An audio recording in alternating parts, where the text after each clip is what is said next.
General Tilelli, co-chairman, and distinguished guests, and ladies and gentlemen.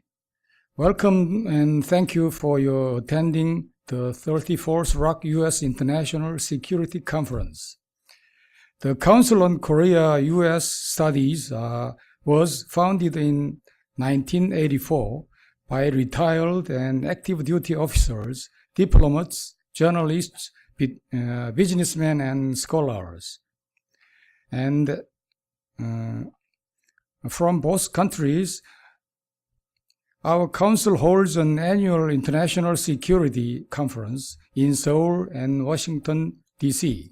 This conference has discussed past, present, and future security issues and the ROKA-U.S. alliance issues, particularly focus on the denuclearization of North Korea and the unification of the Korean Peninsula. This conference is very important and meaningful. Through the Inter-Korean Summit on April 27th and the U.S. North Korea-Singapore Summit on June 12th,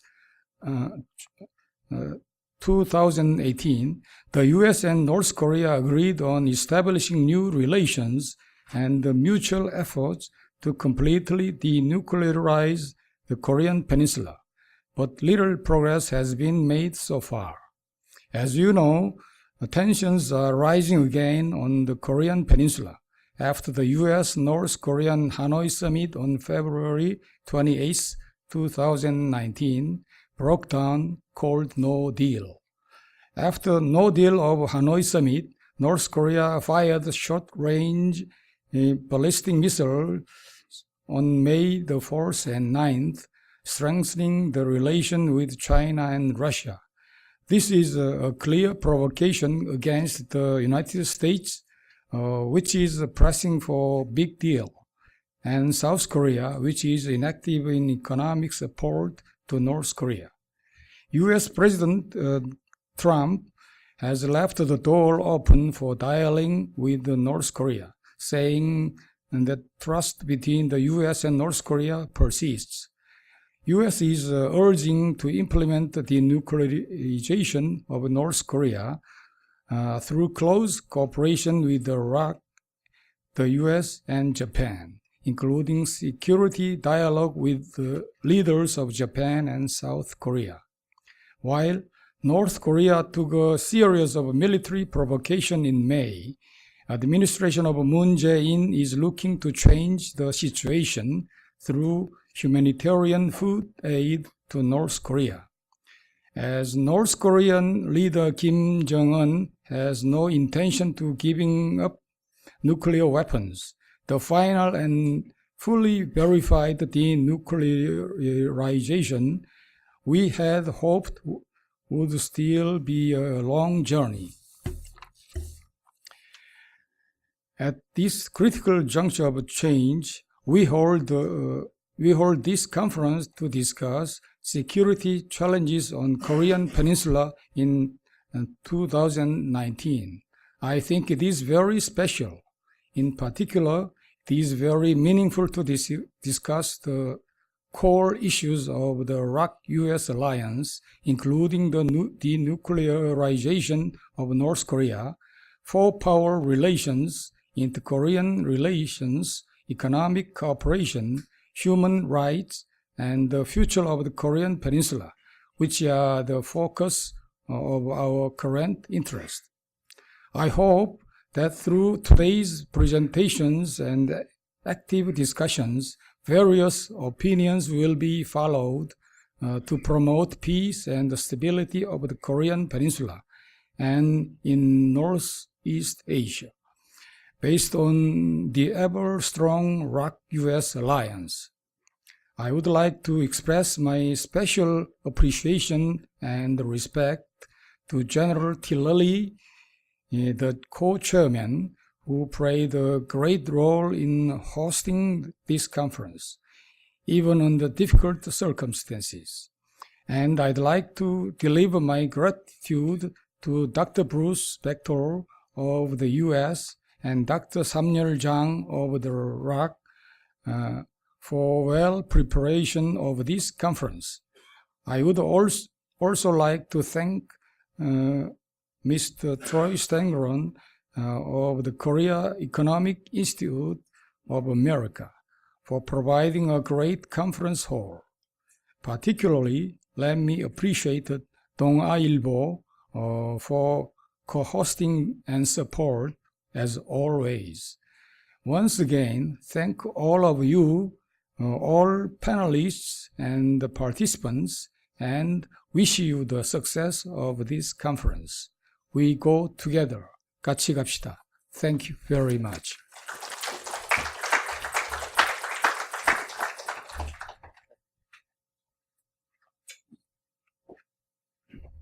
Good morning, all. I'm going to make it very short because we have a great panels and great topics that we have to discuss. General Kim, thank you and your team for being here. Ambassador Stevens, thank you for being here. And Troy, thank you for making this beautiful facility available to us. In a real sense, when we think about the council, the purpose of the council, and I think the purpose of each and every one of the seminars that we do, and I don't think we should lose sight of it, is to strengthen the ROKA-U.S. alliance. And if there's been one constant in the many years since the end of the truce in the Korean War, it's been the ROK-U.S. alliance. Through the numbers of perturbations that have occurred in North Korea with different governments, the ROK-U.S. alliance has been strong. So with that, keep that in mind.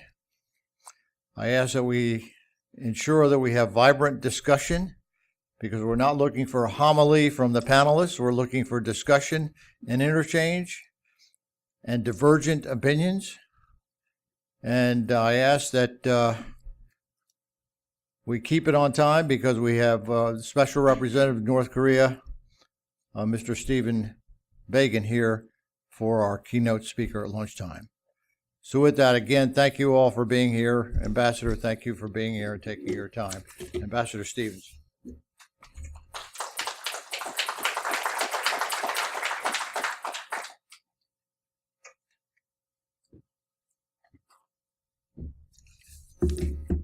Well, good morning, everyone. General Kim, General Tilelli, Dr. Bechtol, Mr. Scarlatoiu.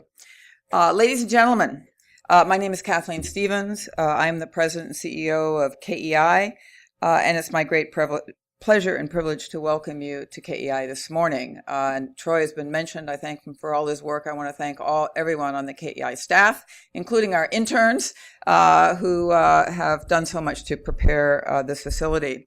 This is my first opportunity to join this conference. I'm very honored. I understand it is an annual conference and a collaboration this year between many organizations, and I'm very glad to see some old friends and meet some new colleagues as well, because it does bring together people and organizations who have long been engaged in deepening our dialogue, our understanding on a broad range of issues in Korean studies and in the U.S.-Korea relationship. And indeed, KEI and I personally am absolutely committed to that kind of dialogue, bringing together different voices, different views, different perspectives. I know this is, Greg and I were talking, it says part one. That always begs the question, like going to a movie, what's part two? I'm told there's a part two that's actually about language and culture. I think that's great. That's really a part of deepening understanding as well. But there is a tremendous breadth of issues to be addressed today, so I won't take too much time either, and I appreciate the depth of experience in this room. But it does seem that we're grappling with challenges that are in some ways, and the General spoke of it, grindingly unchanged and unmovable. And yet, at the same time, we do it now in a context where there's some hope, but also a context in a time of doubt and questioning about many of the assumptions that shaped my professional career, and I believe that of many in this room. These include our long-held convictions about the superiority and resilience of our democratic systems, about the relevance of alliances, about the balance of power in Asia, to name just a few. Well, I'm coming up, not my speech, on almost 5 decades since I first went to live in Korea, actually in Hong Kong and then in Korea. But someone has me beat, a former boss, Jim Lilly, whom some of you may know or may have known. He's unfortunately no longer with us. And I was just rereading today on this beautiful sunny day in June, his great memoir, China Hands, 9 Decades of Adventure, Espionage, and Diplomacy in Asia. Now, Jim Lilly, why am I mentioning this today? It's a beautiful June day in Washington. 30 years ago today, Mr. Lilly, Ambassador Lilly, was a U.S. ambassador in China, in Beijing. He had gone there from Korea, where he was my boss, and where I, as a political officer under his direction, had watched and participated in a small way in the extraordinary developments in Korea, in South Korea in the 1980s. And then off he went to China. So KEI does something called Ambassador's Memoirs, where we've taken part of this book to reflect on his experience in Korea. There's a lot in here about China, too. There's a lot in here about China. I'm not here to talk about that now, but it did make me think, and I'm going to kind of pick up on something the general said, did make me think something about the U.S. and South Korea and what makes our alliance resilient, relevant, and strong. And you used a phrase that I think is much used, particularly in our military alliance, the few words that every American who serves, certainly in the military, learns in Korea, which is kachi kapshida, let's go together. I learned that too in the 70s. Usually it was tabangaro kachi kapshida, let's go have coffee. But you know, there's another way, since language, I'm starting part 2 here on language. Kachi in Korean sounds the same as the word for values, kachi. So what I think when I think about the alliance today, yes, we have to continue to go together for all these historical reasons, but more than ever, now more than ever, we have to think about our values and the values that underpin our alliance. So I would just build on kachi kapshida by saying, 같은 가치 바탕으로 같이 갑시다. Thank you.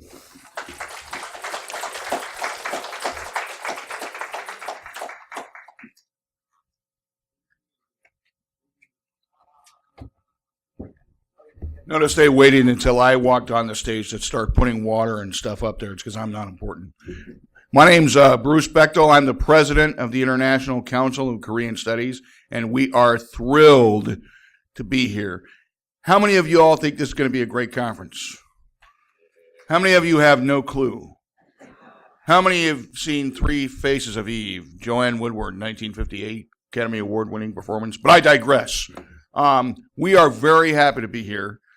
So I'm just basically going to thank some people and get off the stage so we can get started.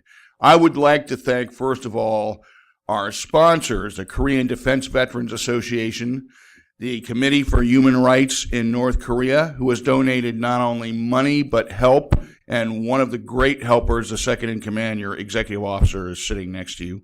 Have I left anybody out? HRNK, KDVA, and others have helped us out. We really appreciate it. Speaking of that, we would like to thank KEI, Ambassador Stevens, and especially Troy Stangarone, who is on the board of directors of ICKS and has been for several years. ICKS has had a long-standing relationship with KEI for over 20 years, and quite frankly, many years we simply have been unable to pull off these conferences without them. And this is one of those years, because as I know, Ambassador Stevens, because I was here yesterday, it may look great, it may look easy. It takes a lot of work from a lot of people at KEI to get these things going. So we are deeply grateful, all of us on the board, for what you've done. So for those of you who do not know a lot about ICKS, this may be your first time here, we are professors, NGO guys, think tank guys, doctors, lawyers, all of us with one thing in common and one goal, and that is to promote the study of Korea in the United States. And we do that by having an annual conference each year and by publishing an academic peer-reviewed journal, the International Journal of Korean Studies.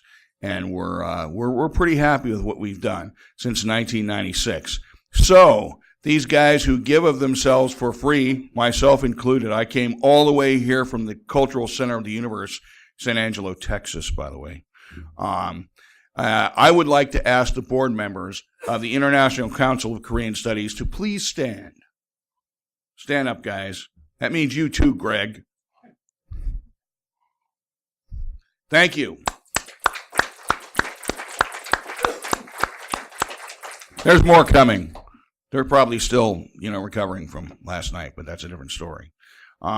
So thank you very much for having us. We really appreciate it. We really look forward to the conference. And if any of you are interested in getting more involved with ICKS or KEI for that matter, please talk to somebody, because both these organizations really want to promote Korean studies. Thank you, and we'll see you on stage.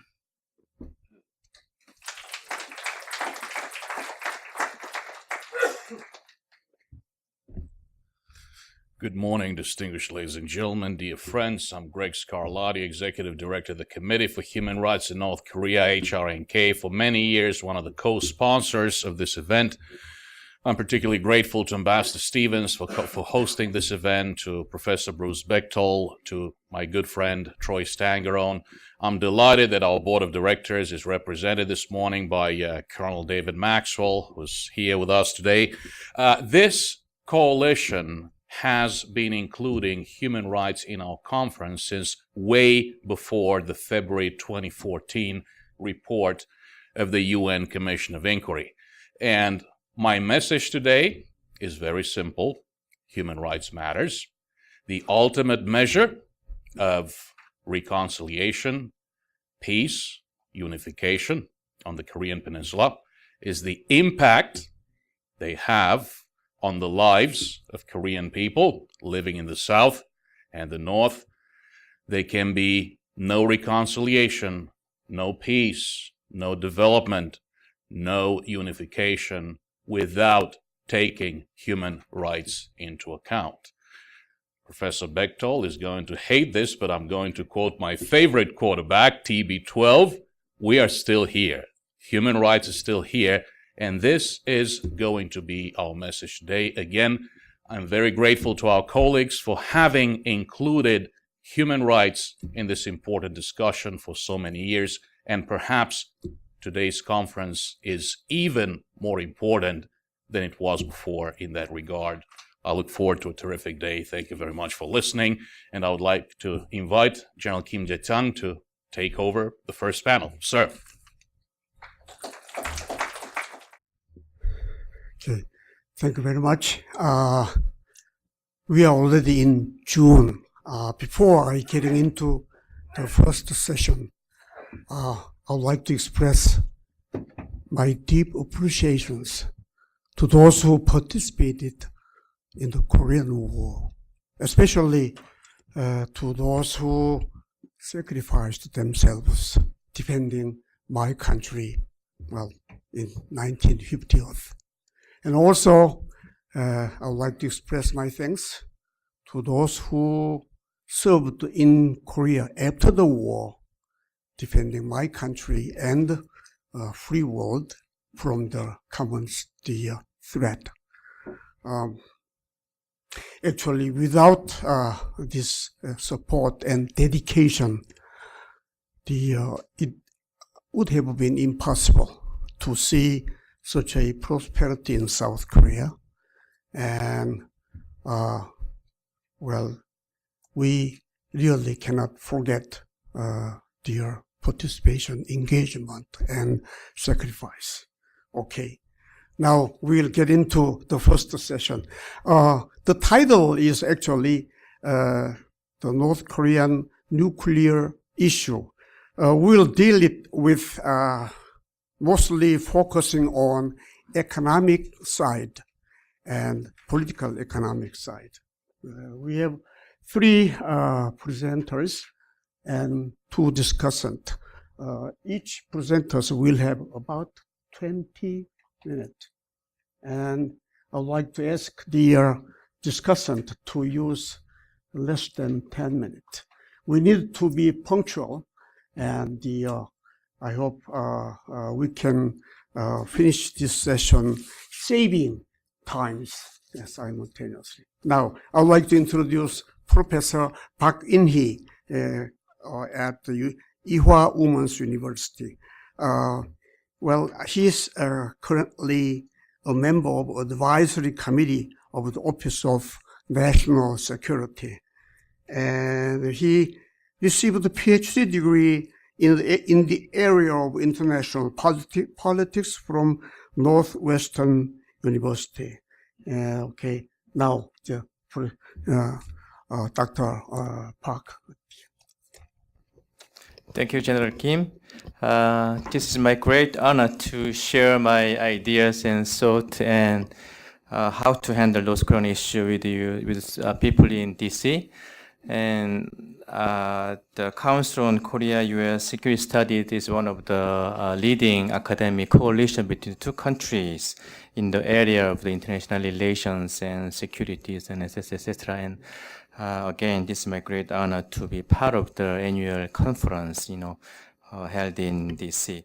Well, under the title of the sanction, economic sanction and inter-Korean relation and those Korean denuclearization, I try to focus on, simply speaking, why we need to continue the sanction against North Korea, not because we are heading to, giving simply difficulties to North Korean people or to any kind of expectation of the collapse of North Korean regime. It's not true, but to drive North Korean leaders to participate in negotiation until the last minute of the full-scale denuclearization.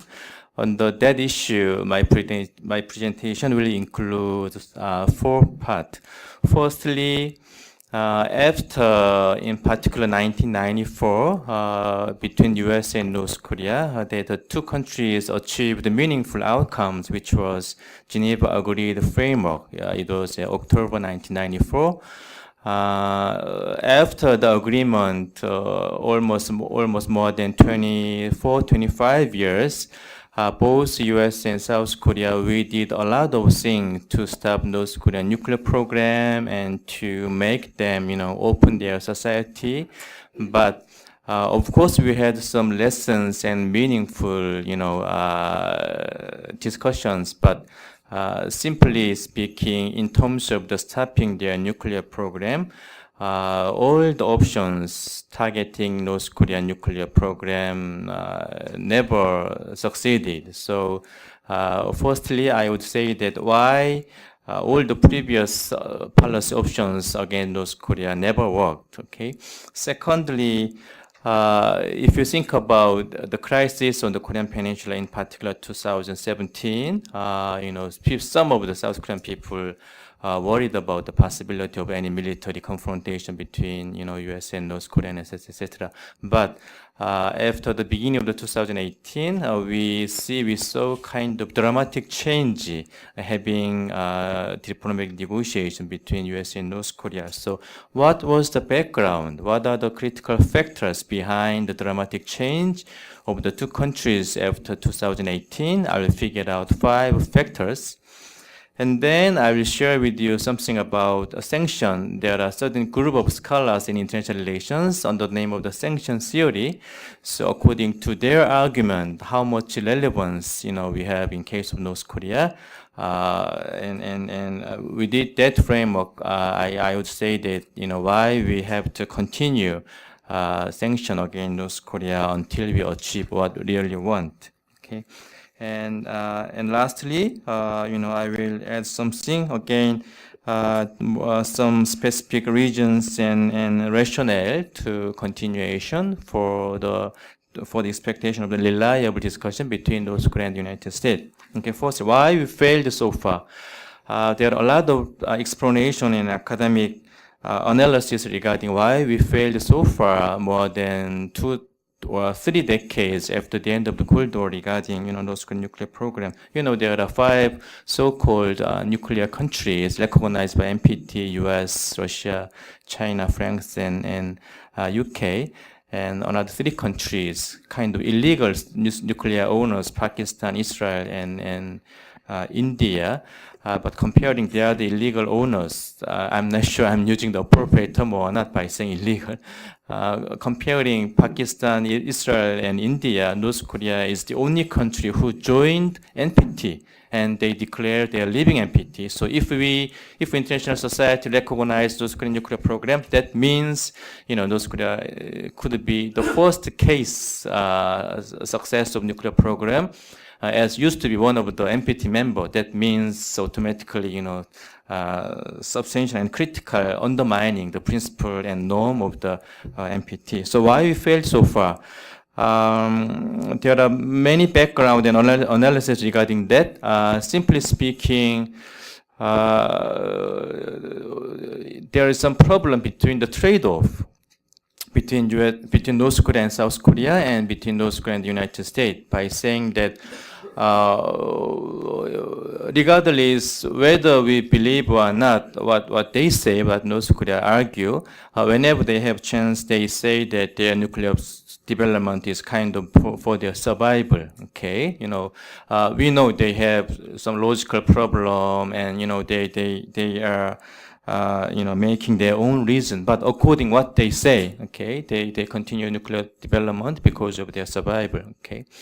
South Korean government suggestion to stop the nuclear program, such as, for instance, during liberal government sunshine policy, or for instance, during 이명박 administrations, according to Korean, 비핵 개방 3천, denuclearization, openness, and then $3,000 per capita. Okay, and 박근혜 administration's North Korean policy, trust politics, or unification bonanza, whatever you think about, it is something closely related to economic assistance or social exchange. Okay, so, but they say the nuclear development under the reason of the survival or their security. But what South Korea or U.S. offer to stop the nuclear program is kind of economic issue. So there is kind of fundamental mismatch or difference what they offer, what they want, and what we offered so far, according to analysis. So people say that it was a security versus security to economy trade-off. So as long as, unless we provide them kind of security, they never stop nuclear program. That is what current Moon Jae-in administration evaluate the fundamental reason of their nuclear program. So unless providing them something related to survival, they never give up survival. They never give up nuclear program. That is a rationale. One of the most popular analysis why we failed so far, according to many scholars in Korea. Secondly, why we failed so far, if you think about previous U.S. and also if you include China, their policy option to stop North Korean nuclear program. Of course, United States, they concern a lot. Okay, they concern a lot, not only Korean Peninsula, but also stability and security condition of Northeast Asian region. But frankly speaking, if you think about whether they fully use their all diplomatic options or not, we have some kind of reservation. Okay, during the Obama administration, under the name of the strategic impatience and SSSS. So, of course, Clinton administration, Bush and Obama administration, they concerned a lot regarding North Korean nuclear program. But at the same time, if you think about whether they, fully used their diplomatic options, again, I have some kind of reservation to answer. So. China, has the same problem, but it was only after North Korea declared, they finalized their ICBM program and they are finalizing nuclear program after 5 or 6 times nuclear test. Then, U.S. fully began, use their all types of the diplomatic and security options against North Korea to stop the nuclear program. So there's kind of, a little bit, interesting circumstance regarding North Korean program. Why U.S., even though they had a serious concern, but not really use their old diplomatic and security option against North Korea? It is one of the North Korean government rationale. I mean, they say that their nuclear program is for their survival, and also whenever they have a chance, they say that nuclear program is kind of, its meaning and significance of their program is only related to the Korean Peninsula. So probably policymakers in DC, they assumed, they believed that as long as their nuclear policies, the outcomes of their nuclear development, as long as it stays inside of inside of the Korean Peninsula, it's kind of instead of North Korean issue, U.S. has a lot of the urgent diplomatic issues such as the Middle East, Ukraine, Europe, and energy issue and environmental issues. So it's kind of understandable. So I would say that, of course, there are many reasons why we failed so far, but fundamentally, firstly, mismatch between what they want and what we offered so far, and secondly, the difference of interest between South Korea and U.S. and China. Okay. What is the background of dramatic change after 2018? I figured out, I would say that I would like to suggest 5 independent variables, how to explain the dramatic change of the negotiation table initiated made after 2018. What is the first variable? Of course, sanction. Okay, I know whether we continue to sanction against North Korean regime is debatable issue, but sanction means a lot. And sanction, after in the second summit in Hanoi between President Trump and Kim Jong-un critically and suddenly publicized that the sanction is working, suggesting that they may give up the Yongbyon and, please stopping the sanction, after 2016. So sanction worked, and I had a lot of many specific materials, including Japanese News Times, how much sanction worked efficiently in North Korea. So sanction was one of the critical background to draw them to the negotiation table. Secondly, whether you agree or not, I would say that North Korea, they're proud of their completion of nuclear development. As you remember, it was end of November 2017. They publicized that.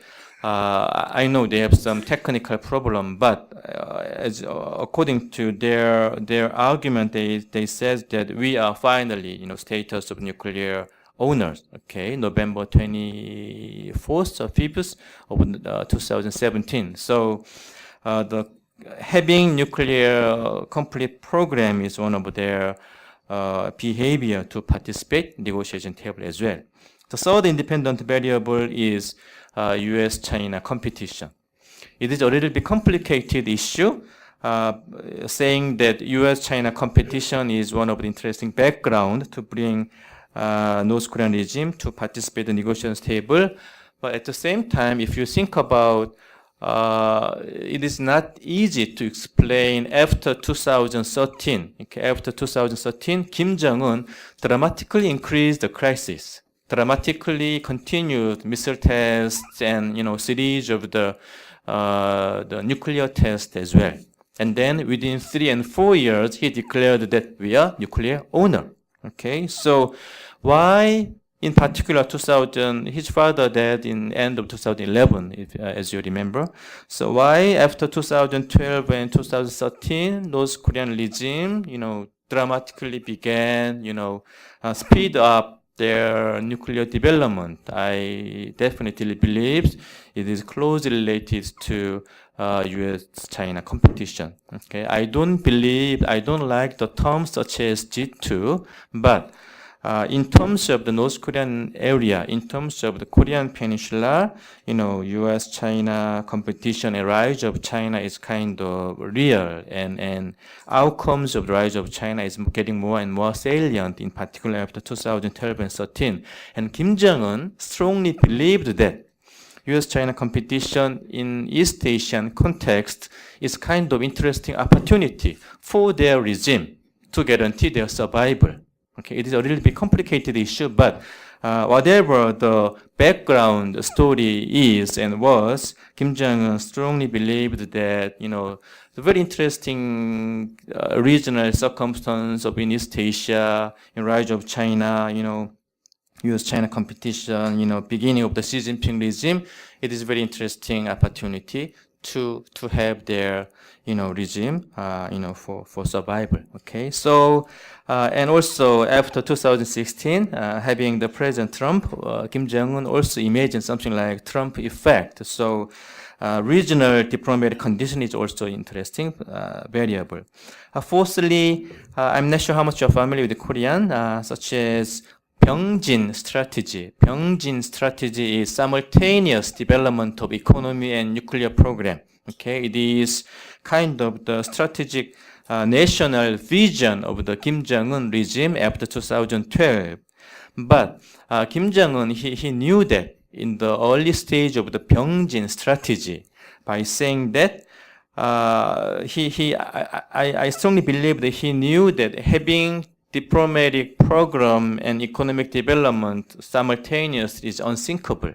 So, as much as they can to finalize their nuclear program immediately, and then he's very interested in moving up the second stage of the Byung, which is focusing on economic development. So he knows that logical problem of the Byung. So he guaranteed economic future growth and development to his public whenever he had a chance. So he believed it is time to begin the negotiation table. Okay. The last variable, the fifth factor behind the dramatic change after 2018 was, of course, kind of Moon Jae-in administration continuously deliver message, the same message to North Korea. You have chance. We don't have, any, you are not interested in, military option. We have, you have your future, and let's make peace and SSS. So such kind of continuous sending, message of peace is also, meaningful independent variable behind the dramatic change of the, 2018. Okay. Why sanction? Again, as I mentioned before, the failure, even though the failure of the second summit between North Korea and U.S. in Hanoi, one of the interesting lessons is they publicized how, difficult they are because of the sanction, in particular, 6 sanctions after 2017. So, but be sure that sanction is not targeting to give economic difficulties to ordinary peoples in North Korea. Okay, and also we know that international societies agree that sanction is not interested in, to expectation of any kind of the collapse of North Korean regime. Rather, we have to continue sanction to bring them to stay, negotiation table.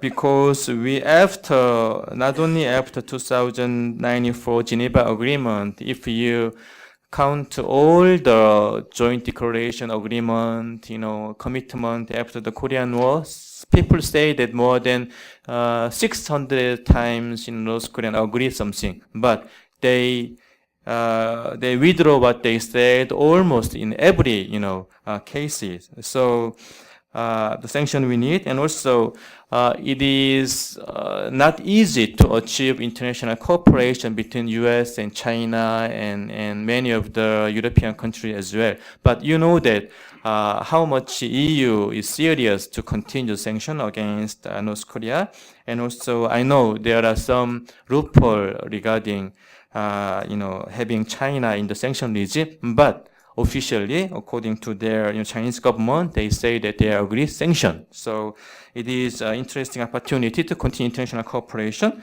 And also there is interesting equivalence between those American behavior and North Korean behavior in terms of the denuclearization process. So again, sanction is not targeting to collapse North Korean regime, but to bring them to the negotiation table to achieve until the last minute of the full-scale denuclearization, process.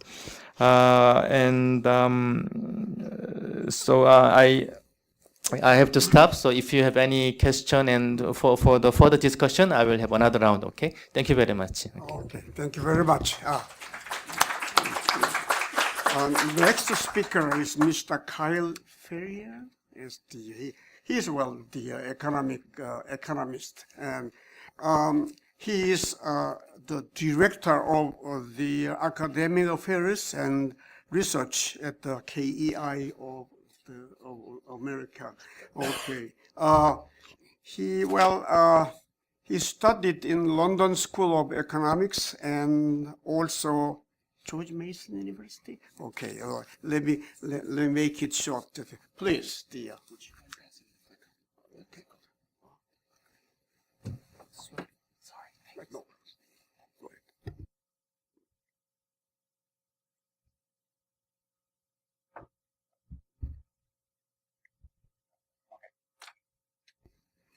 Hi, thank you all for being here today. Thank you, General Kim, for the introduction, and Bruce, once again, for having me back. Today I'm going to be talking about an issue which I kind of see as being a bit of an afterthought, and I think that there's a little bit more to it. When we generally talk about the challenges to inter-Korean economic engagement posed by sanctions, we talk about UNSC sanctions, UN Security Council sanctions. And when we talk about, we kind of leave out U.S. human rights sanctions in that conversation about inter-Korean economic engagement.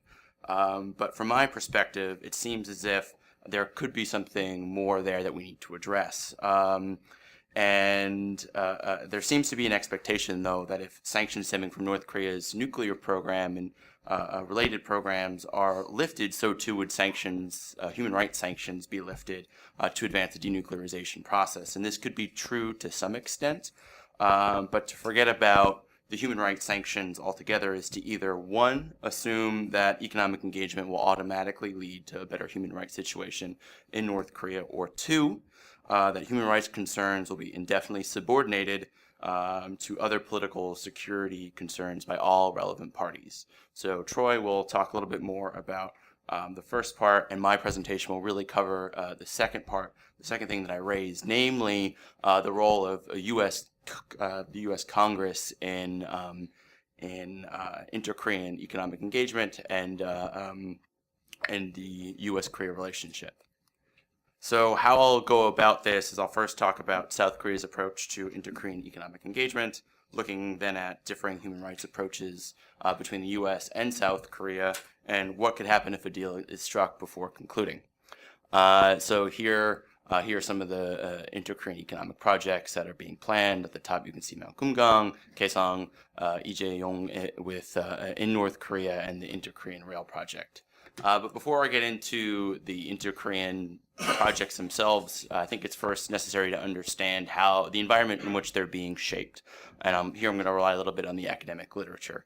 So the conventional wisdom, the conventional knowledge, narrative holds that South Korea from 1961 to when Park Chung-hee came to power to 1998 when the IMF conditional loans were implemented, essentially forcing South Korea to change a lot of its institutions, that this was the developmental state period, where there was state-led economic growth defined by intervention in the economy.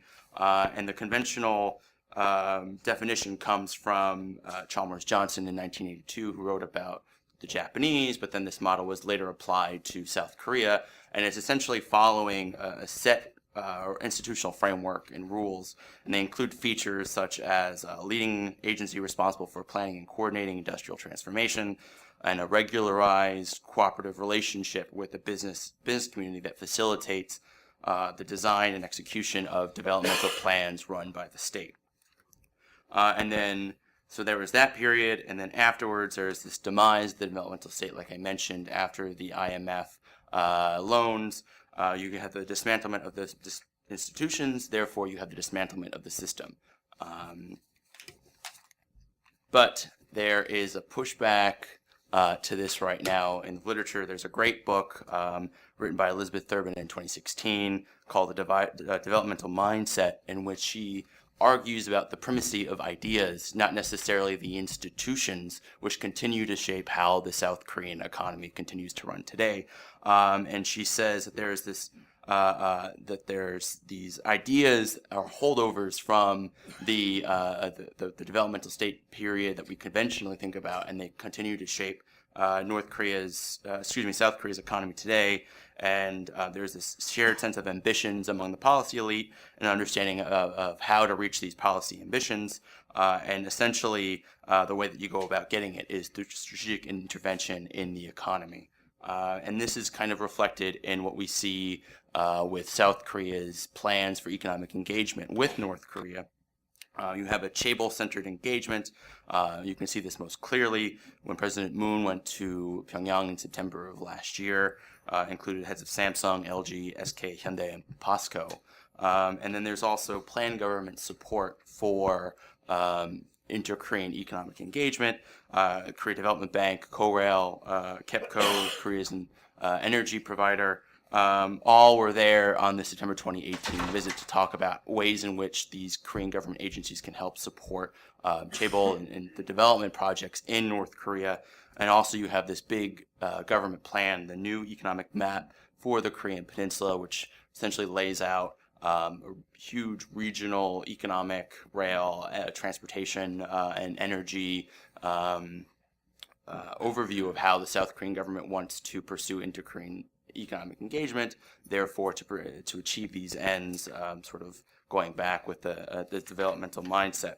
So with that in mind, I'm going to move on to the differing human rights approaches, because I think this is where South Korea and the United States can potentially run into some issues further down the line. So South Korea's current approach to North Korean human rights is sort of denuclearization first, and then dealing with other issues as they come up. And this sort of is born out of a perceived North Korean desire that if they were to bring in a human rights up first, it would sort of be a non-starter in negotiations. So in order to advance the talks, you move forward with denuclearization, and you address all other issues, including human rights, along the way. And then economic development will help to improve the North Korean human rights situation. But again, this isn't necessarily guaranteed. Greg mentioned the UNCOI report, and it showed how the North Koreans use human rights as a political tool. There's evidence to show that the Pyongyang maintains influence over the economy as a political tool, not necessarily maintains control, but maintains influence over the economy as a political tool. And efforts before in the past, which I'm sure we'll talk about in a little bit, to improve the human rights situation in North Korea, specifically looking at how Kaesong Industrial Complex was set up, looking at how the North Korean workers were supposed to be directly paid, didn't actually function as was originally set up.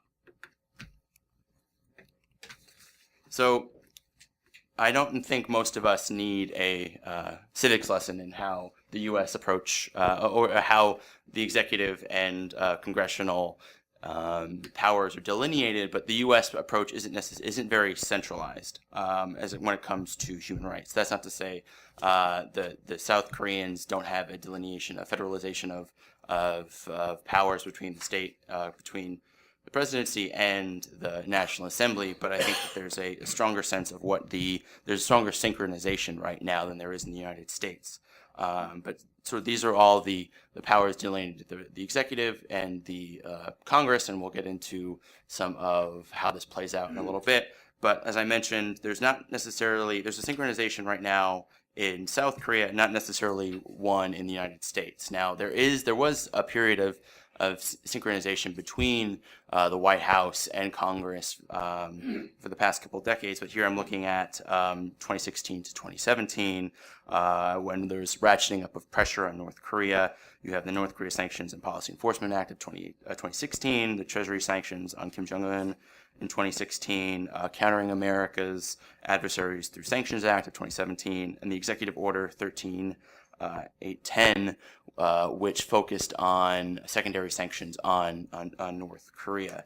So the picture, though, from 2016, 2017, post that, 2018 onwards, a bit different, where there's a bit more of a divergence between Congress and the president, where Congress is still showing to have a greater tendency to have a greater emphasis on human rights. And I'll get into some of those examples right now. In 2018, in July, just after, shortly after the conclusion of the Singapore summit, where Donald Trump and Kim Jong-un were expressed. Donald Trump was the relationship was very strong between the two of them at that point. Congress reauthorized the Human Rights Act of 2018, the Human Rights Act in July of 2018, and this was first signed in 2004 and was reauthorized every 4 years. And in addition to a number of other things, it emphasizes that human rights should be remain a key concern in future negotiations with North Korea, and it sets up a special envoy for human rights in North Korea, though the administration has yet to appoint one.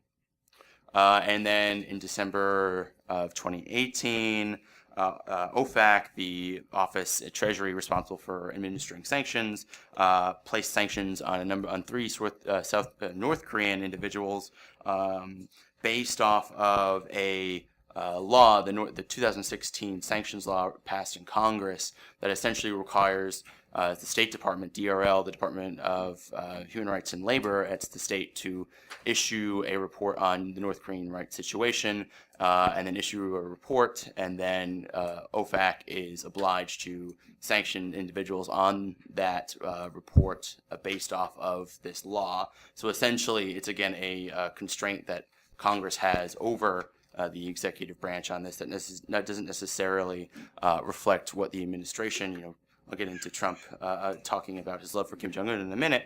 And then, again, more pushback of the Auto Warmbier Banking Restrictions Involving North Korea Act.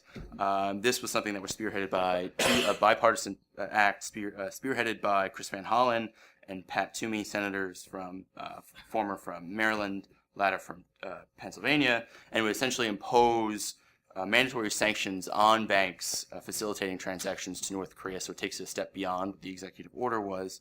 And it was unanimously passed in the Senate Banking Committee in November 2017, and then it was reintroduced again after the Hanoi summit there was no deal at the Hanoi summit. I'm going to skip over this next one in the interest of time, but this is possibly my favorite slide. It kind of shows the extent to which that the executive and Congress are always going to be on the same page. I think we're all pretty familiar with the first tweet, so I'm not going to repeat it. But in response to it, Representative Peter King, who coincidentally represents the district I grew up in on Long Island, wrote, "It's wrong for Trump to criticize Joe Biden in Japan and to agree with Kim Jong-un.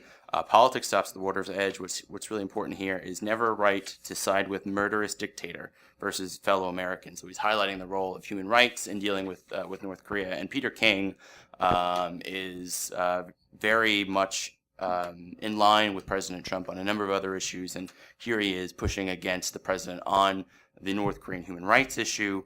And I'll have you note, if you can kind of look at the retweets and the likes, he's got a lot of them on there for Peter King. If you look at the rest of his Twitter page, there's a few likes and a few retweets on most of the other things that you can kind of scroll through and see. So this is really something that went viral, shows that there is a general support for this sort of pushback on human rights with North Korea. So what could happen if a deal is struck with North Korea?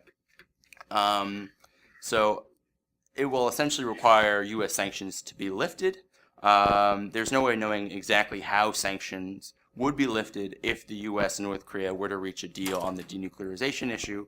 But under current U.S. law, South Korean companies would risk being subject to U.S. sanctions if they engage in inter-Korean economic engagements, unless North Korea makes substantial steps towards addressing human rights issues as outlined in the 2016 sanctions law, or U.S. sanctions law on North Korea is altered.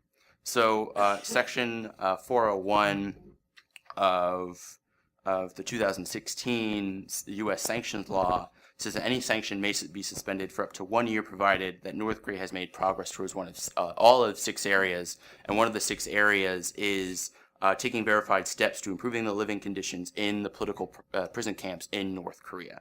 So among the other issues, if North Korea doesn't make that step, there's no way that a sanction is going to be suspended.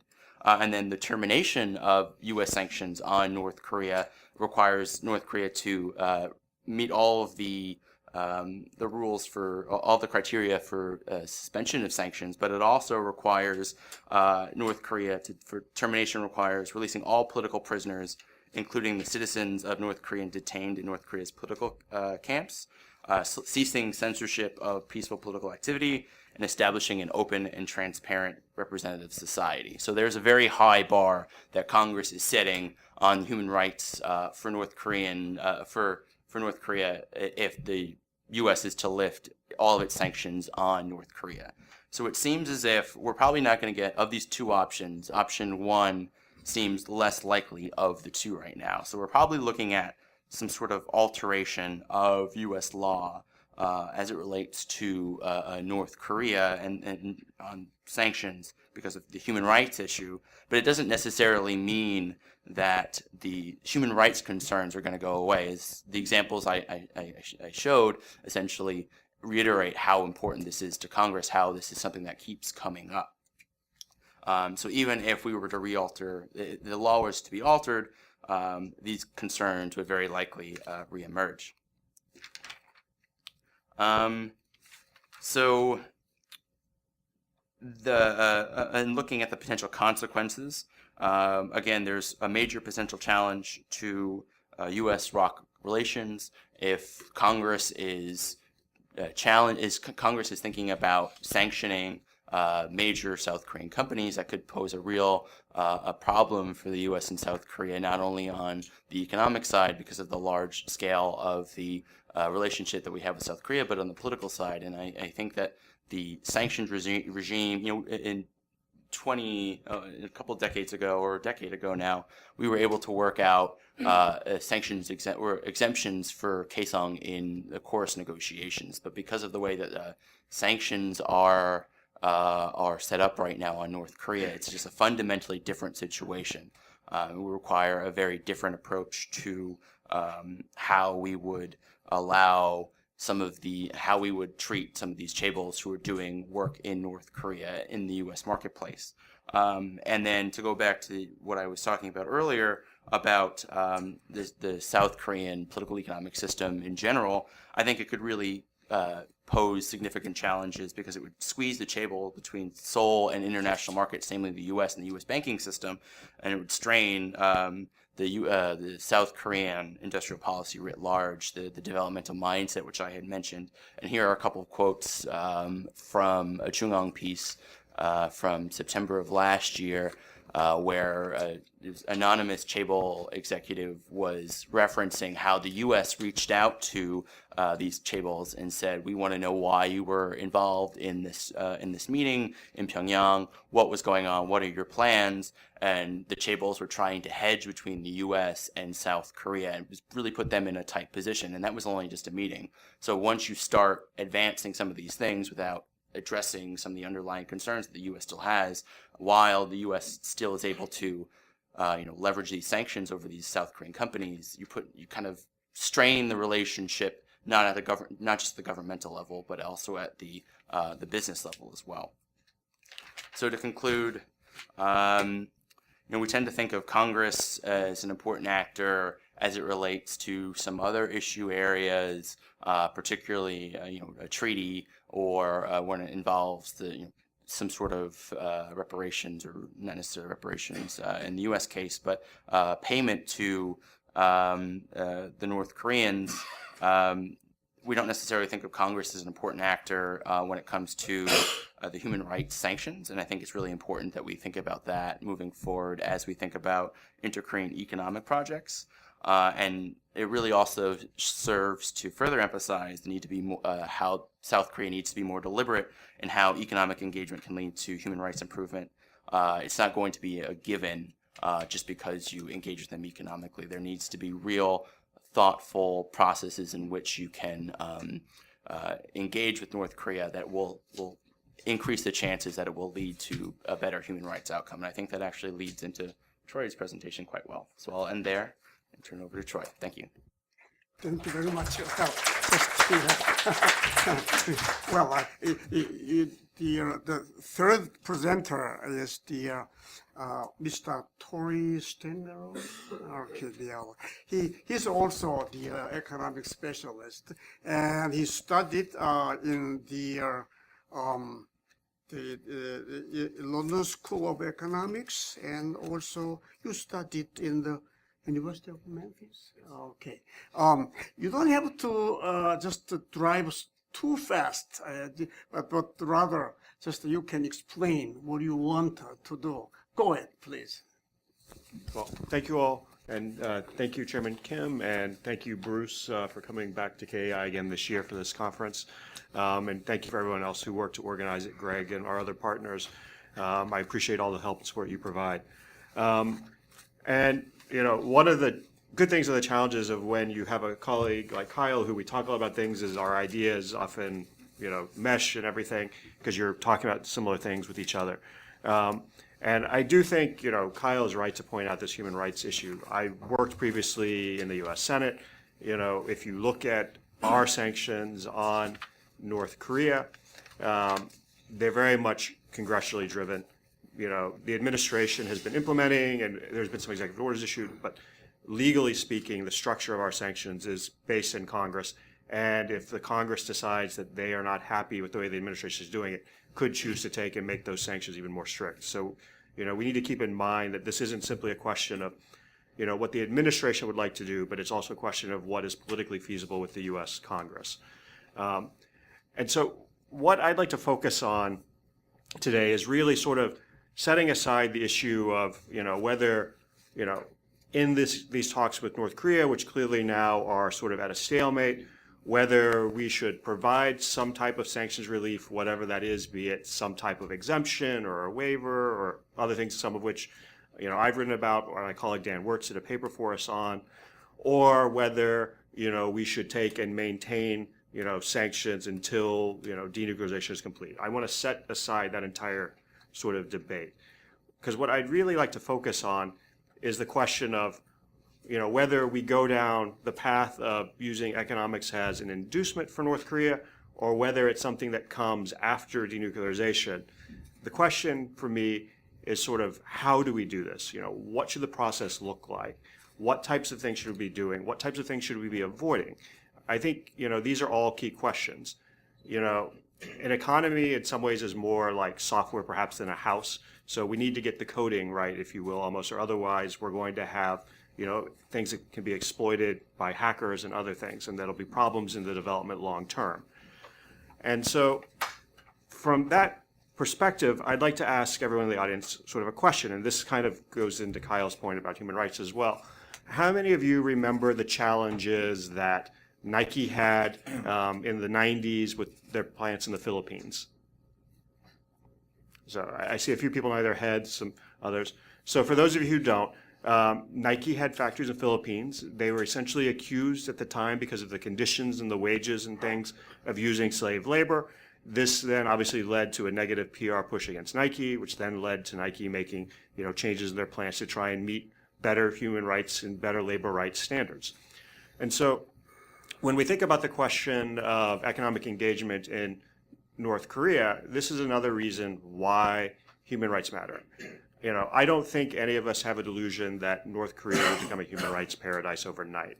But there is a strong interest, if North Korea is interested in economic development, in improving the human rights situation to meet certain international standards and moving towards, you know, a better situation in North Korea to take and be able to attract the type of investment that would come in and be able to take and really change the North Korean economy.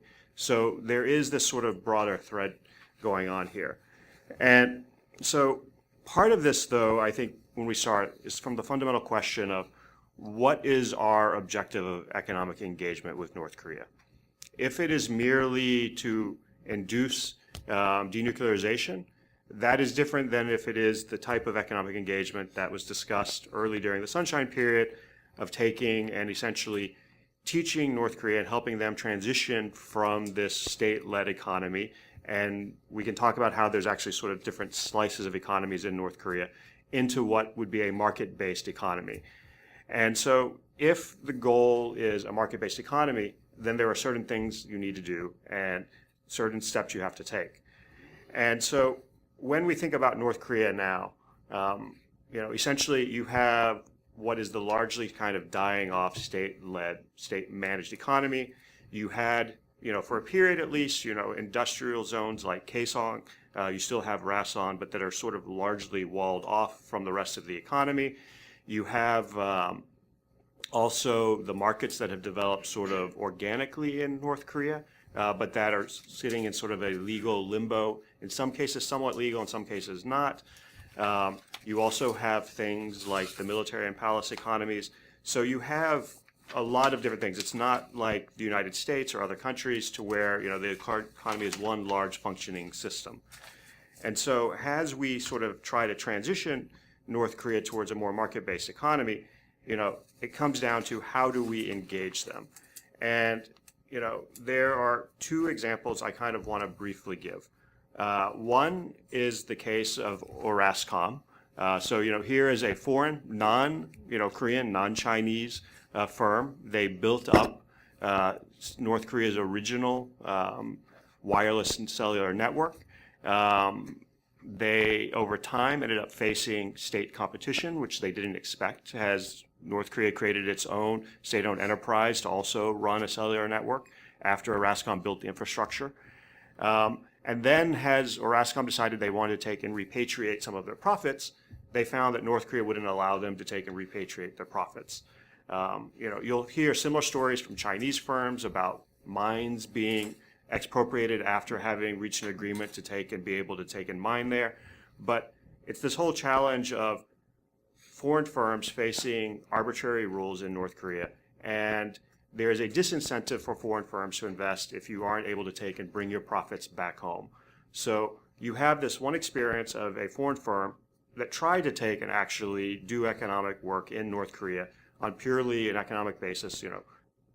Orascom had no political goal of unification or anything, and their experience is a telltale sign which other foreign firms will look to in North Korea when it comes to investment. So how do you change that environment? How do you make it possible to where foreign firms would actually be comfortable maybe investing given the experience of something like Orascom? Then you have South Korea's experience with the Kaesong industrial complex. I had the good fortune to go to Kaesong twice. I've talked to people, who work there and everything. When the Park Geun-hye administration was looking to internationalize Kaesong, I spent a lot of time sort of looking at the challenges that we're facing, how you might go about doing that. And I was able to talk to some of my colleagues in the U.S. and the European business community and ask them sort of what kinds of things do you need? What are the challenges that you would face in going in there? And so one of the things that surprised me at the time is, Kyle mentioned that the workers weren't paid directly in Kaesong, that, the state is paid and then it's the state's responsibility to take and pay the workers. If you look at the regulations that run the Kaesong Industrial Complex, they actually call for the workers to be paid directly. Some of the other challenges the businesses face, such as to be able to use cell phones and have easy access to the internet, are actually in the regulations, and they were just never simply implemented.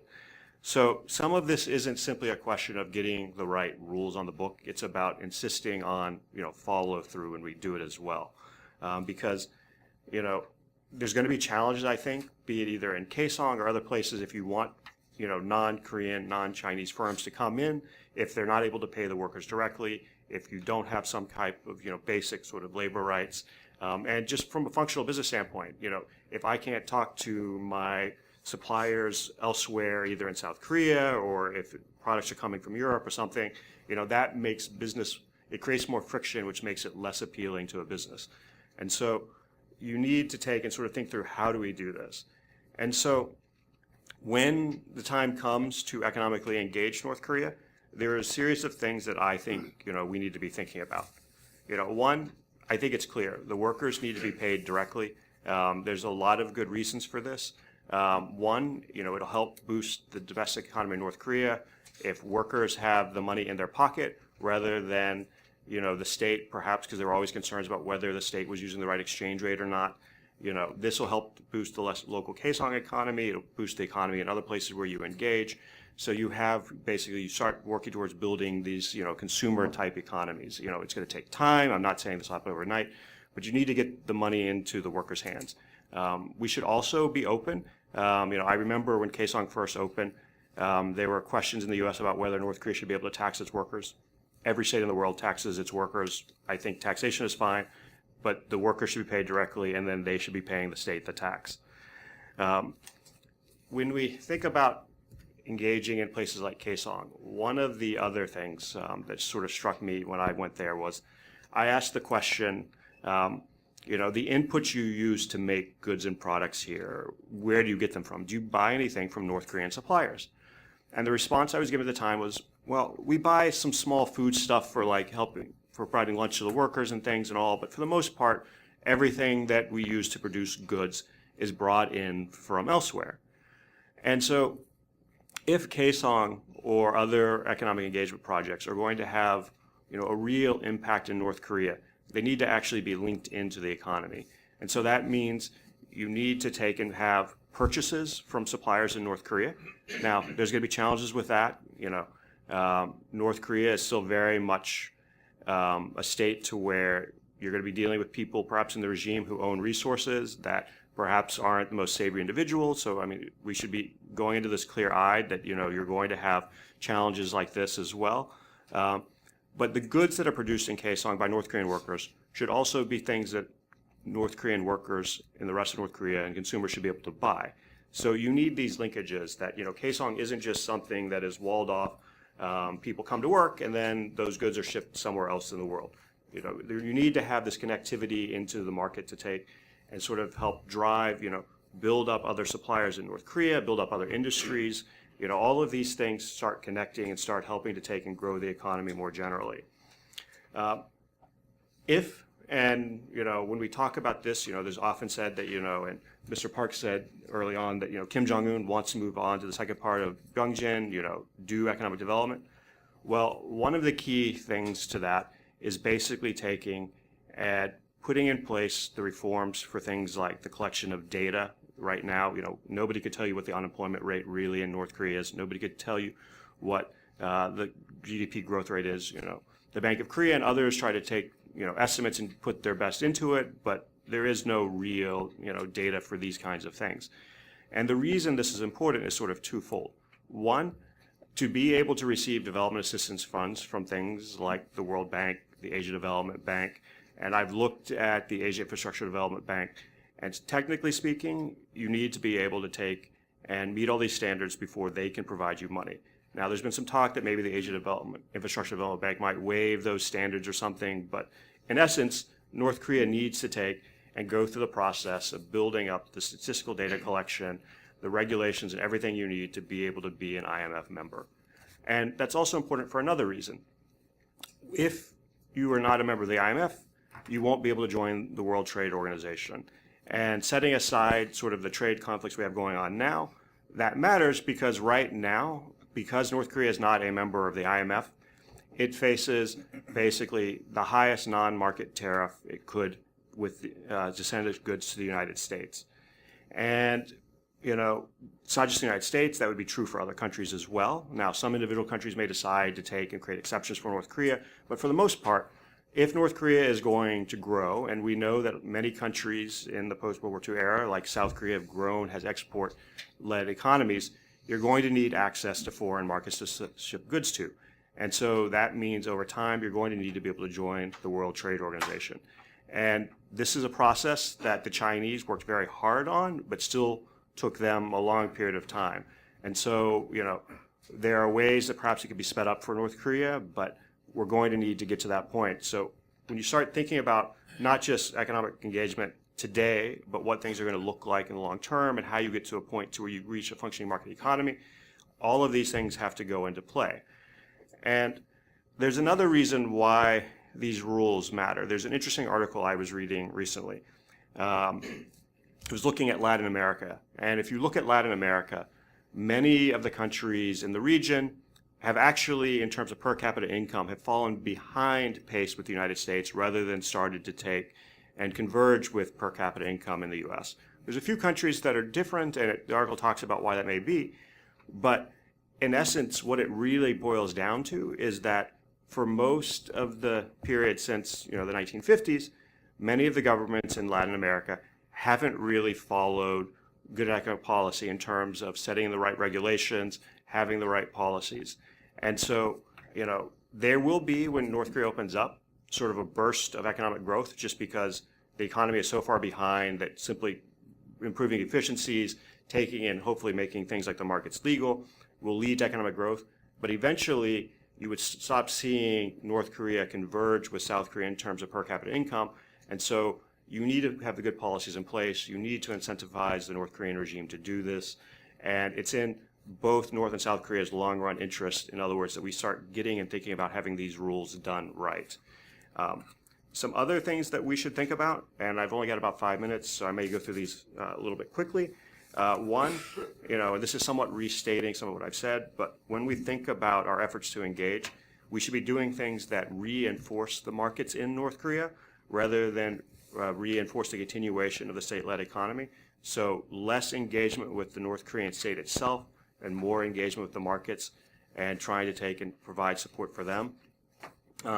When we think about things like energy assistance or the future energy structure in North Korea, the thing that's interesting about North Korea, if you've looked at its energy infrastructure, which I did a paper for an ICKS conference a few years ago on this, is that we're largely going to have to rebuild the entire energy infrastructure in North Korea. Their power grids are old and decrepit. They're not going to be usable. So you have a unique opportunity to start from the beginning and to put in place not necessarily what fits with your current system or what maybe certain domestic interest groups would want, but maybe what should be the best energy infrastructure for North Korea. And so keeping that in mind, one of the things that we know is that the North Koreans are obviously very concerned about security, which means you need some type of system that's going to be self-reliant. But also we're going to have concerns about proliferation. So we should be thinking about building the energy infrastructure in a way that is proliferation resistant, but that also meets North Korea's needs for energy and for it to be something that's secure for them. I mean, Kim Jong-un has actually said a couple months ago that he wants to try and avoid some of the cutoffs that the sanctions have had on energy. So we should be keeping these things in mind of trying to find solutions that meet both of those criteria. We should also insist, and Dave Maxwell has done some great work on some of the stuff that the North Koreans have done on cryptocurrency and cyber attacks and things, but that one of the conditions should be is that North Korea needs to regularize its cyber activities. And what I mean by that is there's certain types of espionage that all governments are going to engage in and that they're not going to stop doing on the cyber level. But these constant hacks, and there was recently, about a week or so ago, another hack of a cryptocurrency exchange in South Korea that is suspected North Korea engaged in. Part of normalizing economic relations with North Korea should be that they need to sort of end these kinds of activities and everything. Stop hacking banks, stop hacking cryptocurrency exchanges. We should be careful about the technology that we take and send to North Korea. And the reason I bring this up, and the North Koreans, we should acknowledge, are very competent and very capable and very creative. But there was a report by Andrea Berger about a year ago that the North Koreans had developed their own facial recognition technology and that they were selling it abroad. I would have to think that Kim Jong-un is looking to China and how China is using things like facial recognition technology to take and basically try and maintain a grip on the population. I don't think this is something that necessarily we can stop, but we don't have to necessarily take and speed up its process by sending the types of technology after we reopen up that might help him develop this type of system more quickly. So we should be thinking about how we engage economically and how that impacts the broader civil society and human rights aspects of things in North Korea as well. And then the last couple things that I'll just mention very briefly is that one, going back to our RASCOM, we should insist that companies be able to repatriate their profits. That part of our engagement is that if we're going to take and invest in North Korea, if we are profitable, we should be able to take and do with those profits as we would like. And then lastly, Kyle mentioned state support that Kaesong had received. And I don't want to necessarily get into specific things, but there are some projects like rebuilding the rail and infrastructure things that are very capital intensive and that will require state support and that the private sector wouldn't be doing on their own. But what we should be thinking about is outside of things like that, things should be market led. So we shouldn't be providing state inducements for things that aren't profitable in North Korea. If it's a profitable venture, if North Korea creates a legal system to where people are comfortable, the private sector will move in, and that's what we should be encouraging. And so, as I said, I think it's time that we start thinking about sort of how we engage, not simply a question of whether we should or shouldn't engage. With that, thank you. Okay, thank you very much. Okay. All right. Now, we have two prominent discussants. The first one is, good morning, the Bruce Bechtol. I don't have to introduce him. Well, he's professor of Angelo State University. Okay, you have 10 minutes. Go ahead, please. This one. First of all, I'd like to say that I'm absolutely convinced that the South Korean cryptocurrency attack recently was not North Koreans. It was New England Patriot fans. That's an evidence-free assessment, by the way. Well, I'm going to try and hit all three guys that talked because I think everybody gave a great paper. Let me talk about Dr. Park's paper first.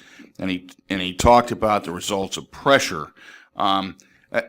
In my book that came out about 9 months ago, North Korean Military Proliferation to the Middle East and Africa, available on Amazon.com. In that book, I address, there's a whole chapter in there that addresses why sanctions have either partially worked or failed completely. There's a key to that. Two keys are second-party sanctions and enforcement. What do I mean by second-party sanctions? I mean, during the Obama administration, they sanctioned the death out of people named Kim Pak Chae-ee, all Korean names. The guys overseas that are running the dirty money, and more often than not, the guys that are enabling those front companies in places like Taiwan and Singapore and Mozambique and other places, those are not Korean guys. So unless you sanction those guys, you're really never getting at the core of how you're going to stop that dirty money from flowing. That didn't start until 2017.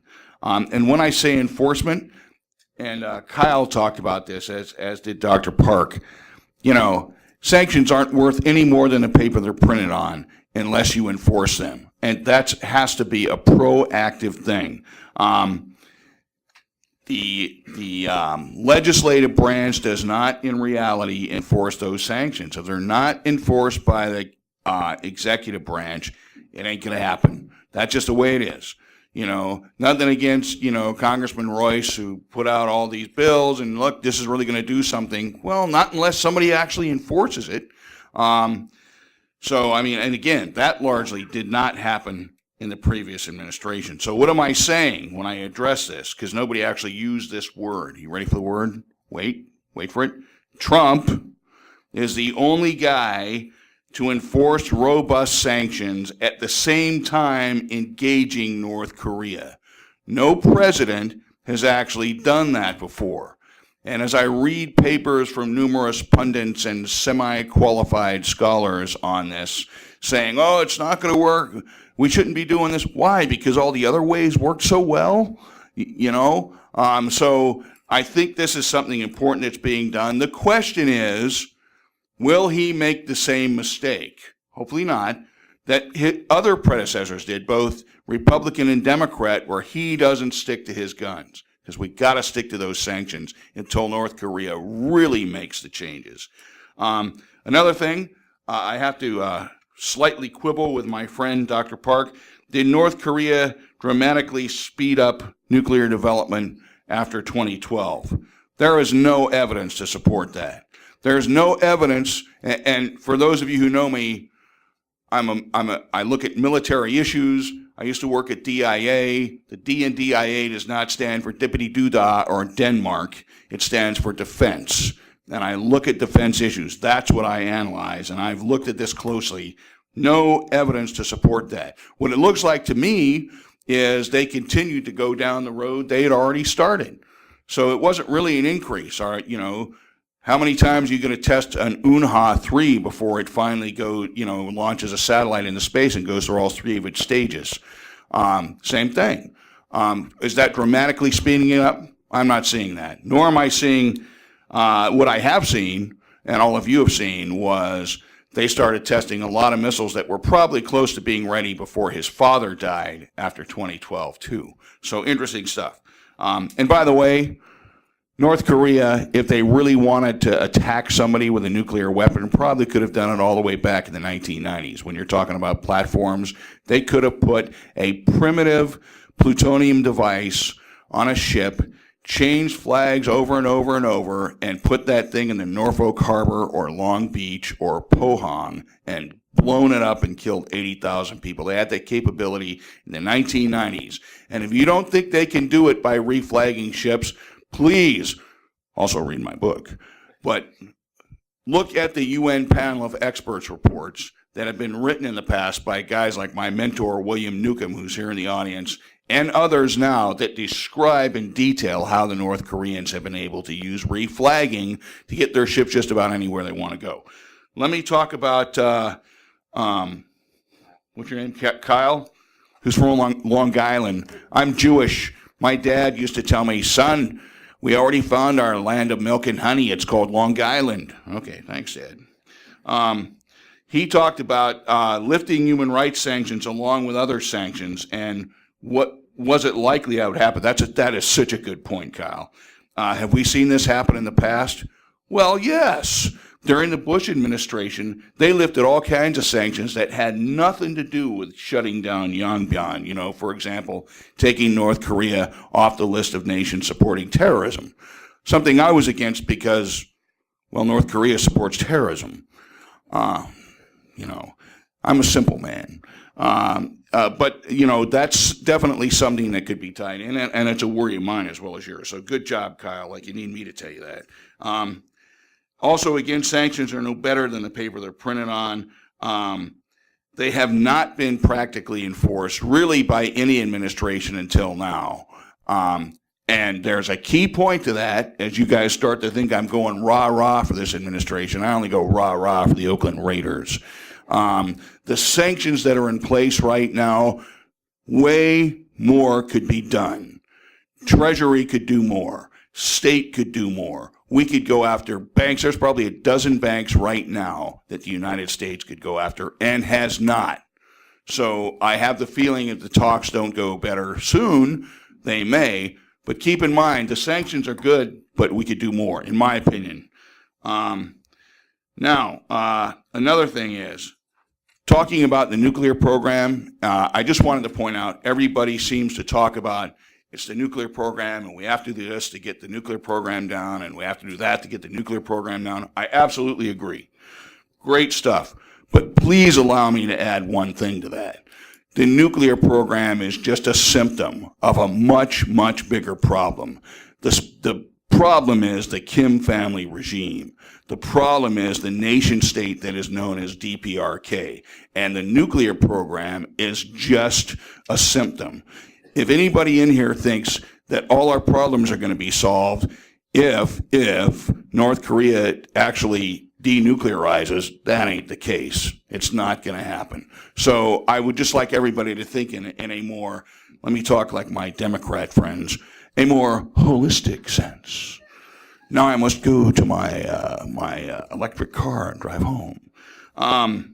So in part 5, I did want to wrestle with you about one thing. You talked about the military economy and the palace economy. They're both the palace economy. I mean, you know that. I mean, I just wanted to clarify for everybody, the military economy is just part of the palace economy that's run by the military, largely the Recon Bureau, as you know, which is kind of a combination for them of Delta Force and the U.S. Mafia. Do you agree with that? Yeah. I did want to quibble. You said Oakland Raiders? I thought it was the Las Vegas Raiders. Soon. So, once again, let me just state, I really, really enjoyed the papers, and it's always a pleasure to have you all here. Okay, thank you. Why don't you just give him Okay, the last discussion is a journalist, Dr. Jung Il-hwa. He studied in the Seoul National University and also University of South California. Okay, you have 10 minutes. Thanks. I would like to point out that sometimes many specialists and scholars about North Korean issues used to underestimate or miscalculate the important fundamental variables such as international law frame and economic bargaining power in ideology politics. South and North Korea leaders, in fact, began to turn their eyes to nuclear science just after the Korean War in 1950s. One leader thought that nuclear science could keep his country from another invasions, and the other calculated the nuclear device could keep foreign powers from another intervention in its possible next attack. After South Korean President Syngman Lee summoned some atomic scientists to sound out the possibility of a nuclear development, he himself shoveled a groundbreaking work for the establishment of Korean Atomic Research Center in 1959 at Hongneung in East Seoul, and assigned the center under the Education Ministry. As he finished groundbreaking ceremony in the day, he said in his surrounding people that, quote, "Now it is upon your hands, and how to do your best to make a nuclear they could not listen the last word exactly, whether it is nuclear power or nuclear bomb. However, the progress of the nuclear business development had been slow and difficult. Though that was succeeded to next government of Park Chung-hee, especially if the politics of U.S. armed forces withdrawal or reduction from the peninsula arose, the government effort to develop nuclear science and technology strongly proceeded until Chun Doo-hwan government. Chun Doo-hwan government officially denounced the nuclear bomb plan and instead turned all effort of the nuclear science into nuclear reactor project in 1980s. Chun's government clearly announced of keeping IAEA regulations and accept every supervision of the organization to the effect that South Korea completely handed off from nuclear bomb business.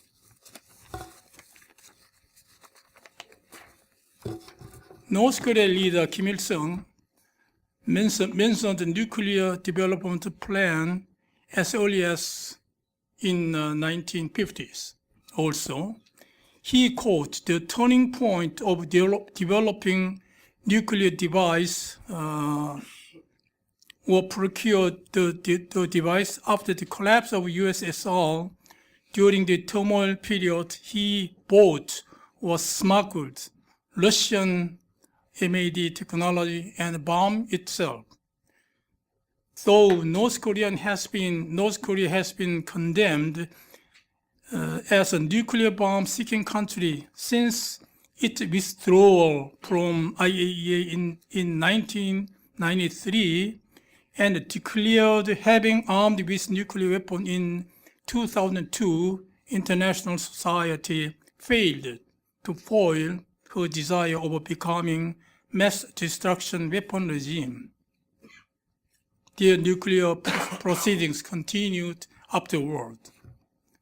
While North Korea regime proceeded to become nuclear bomb regime with overruling the international law frame, especially IAEA regulations, South Korea became open victim of North Korean nuclear bomb threat. Because of keeping international law and the regulations truth-free, so that international society could not blame South Korea if South Korea tried to keep military balance by developing its own nuclear bomb with its highly advanced nuclear science. We have ACME nuclear reactor technology and science, as you know. I would like to discuss a little more if economic aid or compensation could solve North Korean nuclear matter. In international political economy, if weighing the comparative weights of politics and economy, always politics and the political power supersede over economy factor in the relationship. North Korea is doing, in a sense, ideology economy beyond political economy with the means of a nuclear bomb threat. So North Korean nuclear policy has been rise and fall owing to the international political pressure or some economic sanctions. However, their fundamental aim or ideology, regime's ideology of seeking the peninsula unification under the Kim's communist regime is not changed. So in that sense, what is more important matter in relationship with North Korean nuclear things is how North Korean ideology, quote, Korean Peninsula liberation under Kim's communist regime, unquote, could be surrendered, not to lift or continue the sanction itself. However, I agree to Dr. Park's argument that if the aim of economic sanctions could be proceeded effectively, all the neighbors, including South Korean government as well as China and Russia, should follow international sanctions regulation very strictly. Thank you very much.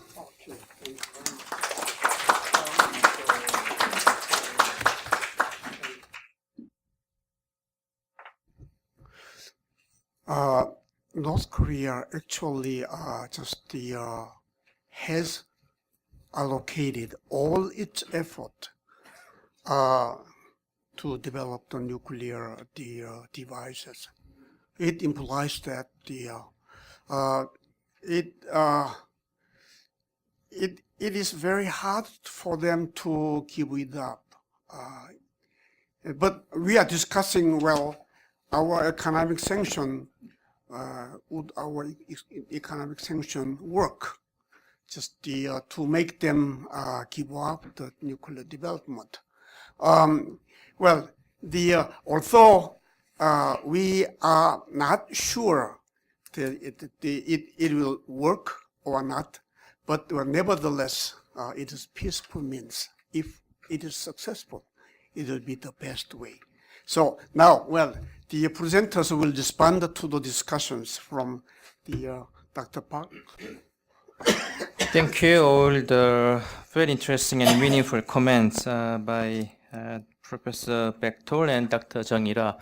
I would say 3 points. Firstly, my first saying is something related to Mr. Stangaron and partly also Mr. Perrier. Let's think about the meaning of the engagement. If you think about, during the liberal government such as Kim Dae-jung and Nomin administration, if I remember correctly, Kaesong Industrial Complex between 2006 to 2016, and Kumgang Tour project between 2000, 2008, in terms of the period, and we expected something. We expected, engagement. I completely agree with you in terms of the engagement should be supported and, accompanied by structural, more larger picture. And I would say that since we cannot directly handle the political issue and security issue and nuclear issue, right? So Sunshine Palace is like that. To take them off their coat instead of, wind or snow or rain, we have to show them, sun and sunshine. That is the meaning of the lesson of Sunshine Palace. But something that we figured out in the last minute is that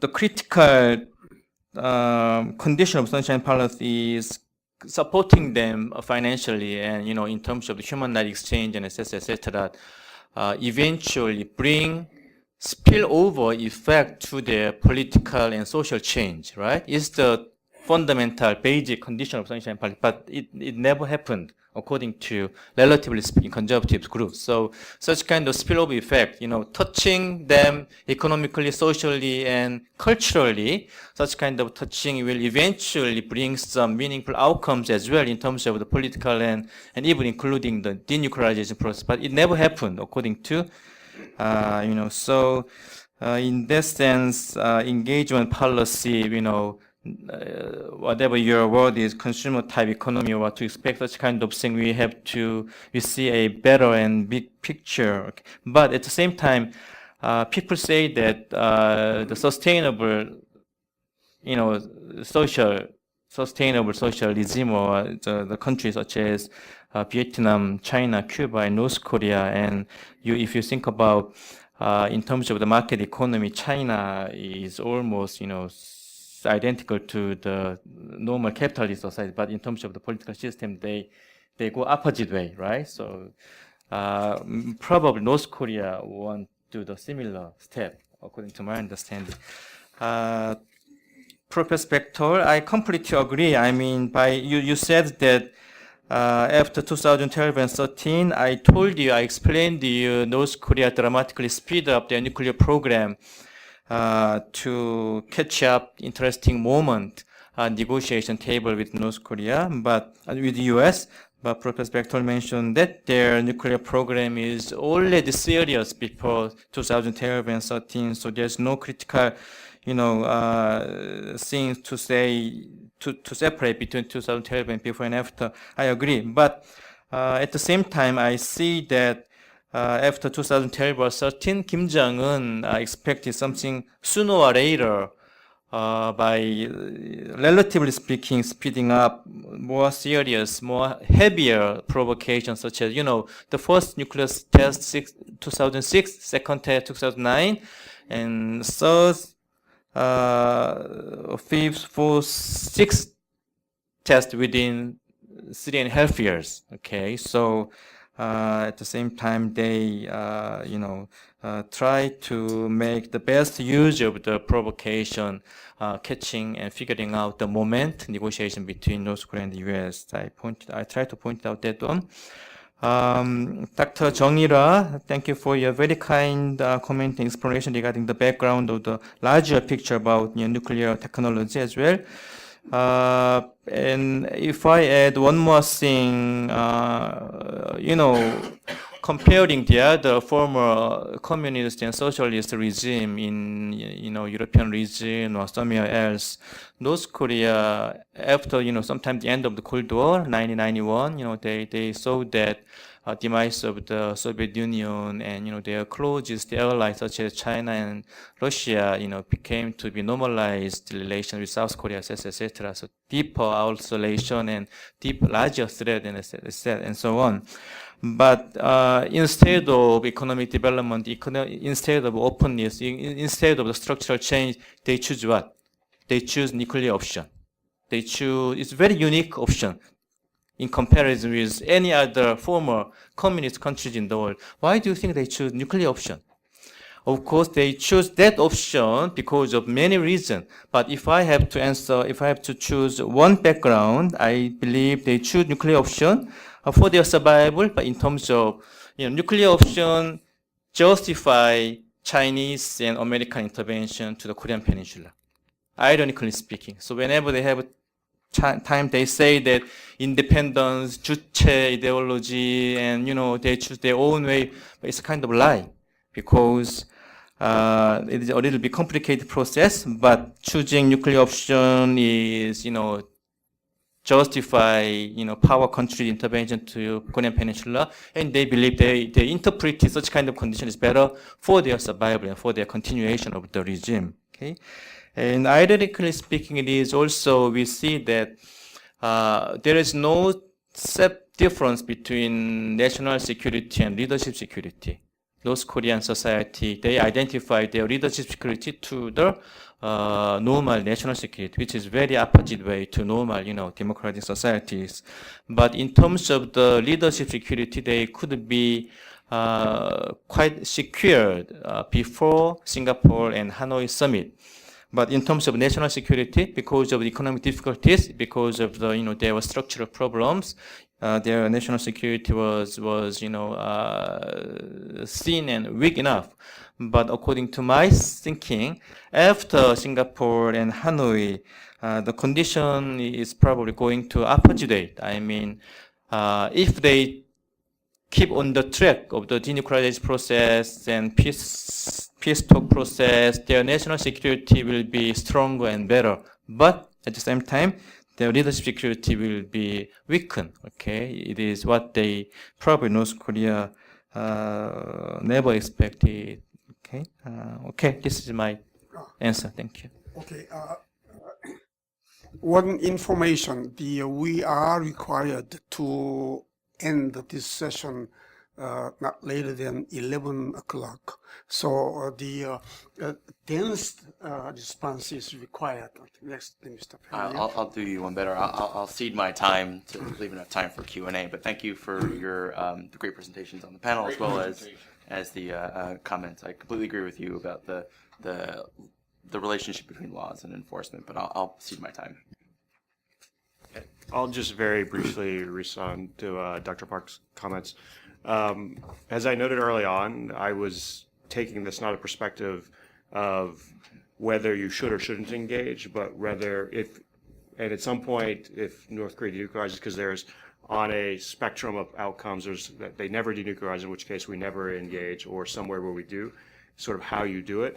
And I would completely agree. I mean, I was trying to be careful in my remarks by saying, if your objective is to move them towards market capitalism, and so I would agree we shouldn't assume that there will be spillovers into either the social realm or the political realm. And I think, we should actually be very cognizant, because the U.S. thought that this would happen in China, and we haven't seen it happen. So we shouldn't assume that just because we create greater prosperity in North Korea, that they will go down the path we want them to go down. So I would agree with that. Okay, thank you. Before listening to the other two discussants, I'd like to open this discussion to the floor. Would you?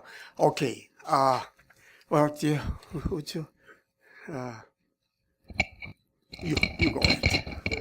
Yes. Very handsome, the I'm scholars. Peter Okay. Humphrey, You. Intel Yes. analyst and a former diplomat. This business of paying workers directly is magical thinking. The reason is that you'll pay them directly and then there'll be a 90% tax a week later when the state security agent comes to your house. And also, who are you buying the North Korean won from and at what exchange rate? So the government will zap you there too. So this is a non-starter. This suggestion that Congress can decide that the prison camps are substantially better and therefore start letting go of some of the sanctions is the most fuzzy standard I've seen in my lifetime. It's just astonishingly poor. What would work, since we seem to be entering a phased negotiation where there might be 8 or 10 steps toward denuclearization, would be to demand the release of 10,000 prisoners at each stage of the process and not proceed to the next stage until that release is acknowledged. And these would have to be prisoners that have been there for more than a year, because otherwise they'll just arrest 10,000 people and let them go the next week. Has anybody thought along those lines of actually bringing the human rights into the negotiation very directly? Okay. Here. Let me get the more questions and respond to your question. Okay. The next one, please. Steve Winters, independent consultant. I've been reading some of the Chinese and Russian commentary on the most recent developments with North Korea. And one theme that seems to be common there is this argument that there's sort of what they call the Chairman Kim Jong-un moment, that maybe there's a chance to solve the situation, but it's a momentary chance, and that if it isn't seized or used, then it's going to disappear and maybe not come back again. So my question is, I can see the argument with the sanctions and so forth and so on, but what do you say to the counter argument that actually at the moment the North is willing to do certain things that at some future date, even months from now, they'll never be willing to do again? And in particular, I just mentioned there's a Russian expert, Gregory Toleraya, who spoke here at KEI just a few years back, but he's just recently back from the North and telling the people in the South they want to, reach it, they want to, get the thing solved and so forth and so on. They're just so frustrated sitting there and seem to be cut off from this breakthrough. Okay, thank you. Thank you for focusing on pretty much on economic side, please. We'll deal with four power relations in the next session. Okay, you go ahead.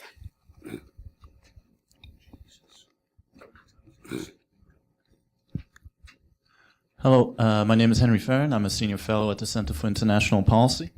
My question is about the role of China in this. It's a big picture question. Have we, by UN and US sanctions, basically pushed North Korea so far into the arms of China that we've actually lost the opportunity of liberalizing the country and changing the human rights situation? According to Chinese customs, last year, the trade volume between China and North Korea was about $2 billion, which is about what it was in 2007 by the end of the Sunshine Policy. So if we ask Kim Jong-un to dismantle the system that puts him in power, whether he'd prefer that or live as he did back in 2007, wouldn't you choose the latter? Thank you. Okay, thank you. And Hugo Kim, please. And the next one, you will the last one. Okay, you will take the last one. All right.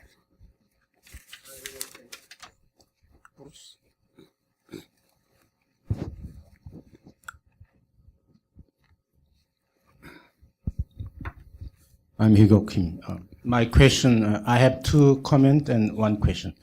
Troy discussed a lot of important issues about the North Korean economy. Our assumption is the economic engagement means after denuclearization. Before denuclearization, I don't think it's much meaning in economic engagement. So if North Korea denuclearized, what we should have first for economy? First, I think we have to think about the system, economic system. Property right, how would you distribute property right? Price system, how to remove government intervention and monopoly. That's the, just like after collapse of Soviet Union, that kind of things is number one issue. Number two, labor issue is very important. Right now, Kaesong industry is a slave labor. 90% of labor, Kim Jong-un take 90%, 10% go to the workers. That's not the engagement. That's not the human right. It's a human right issue. Slave labor. So why should we open Kaesong Industrial Park? That's ridiculous. So that's my comment. My question is, if North Korea is after nuclearization, market is open, there are a lot of investors would come. My question is, how would you protect China's dumping, money dumping, labor dumping? That's very important. They would rent money without interest. North Korea investors from Chinese or any others. That's a big problem. And labor dumping, they have a lot of human resources. So I mean that China would like to take over North Korean privatization. So how should we protect this from their violation of WTO? Thanks. Thank you. Okay, TV. We have two questioners over there. From my position, right side first, and the second one, yes, you will take the next. Okay, go ahead. Thank you very much. My name is Jessup Zhao. I'm from Johns Hopkins University. I would just like to ask the role of humanitarian aid in the context of joint ventures and economic engagement. Do you think that there is a way of delivering humanitarian aid without fueling the North Korean regime, but helping its ordinary people? I heard that the economic burden for ordinary people to get healthcare is very high. People often have to sell their own houses to get healthcare. Is there any way to integrate that into joint ventures? Okay. Next one, please. Dan Lieberman. Well, the sanctions have been in effect for decades, and they were instituted so North Korea would stop its development of offensive weapons and hopefully for a regime change. But after decades, none of this has happened. The regime seems very well strengthened, and they developed weapons far beyond what we imagine they could be. So the sanctions have not really helped anything except to hurt the economy and starve the Korean people. So what is the point of continuing the sanctions until all the people starve? And as a auxiliary question, in 1993, as was pointed out, they started developing nuclear weapons in order to make sure there was not a regime change. So it seems that trading sanctions for the heart of denuclearization is a non-starter, because North Korea does not look at sanctions as a trading mechanism. They look at sanctions being very unfair. So I don't see why we continue the sanctions as a start for changing things in the North Korean peninsula. Thank you. Thank you for that. Okay, you will be the last questioner, please. Thank you. Bill Newcomb. And since I have an opportunity to talk with Kyle and Troy at other occasions, let me just talk about Dr. Park. And I want to thank you very much for a very interesting paper. I think you hit on something that's very, very important, and that is getting at the motivation for the nuclear program in the first place. So how are you going to negotiate if you don't know the motivation so that you can get at the roots of why it's there? And I think we all know that motivation and justification can change over the years.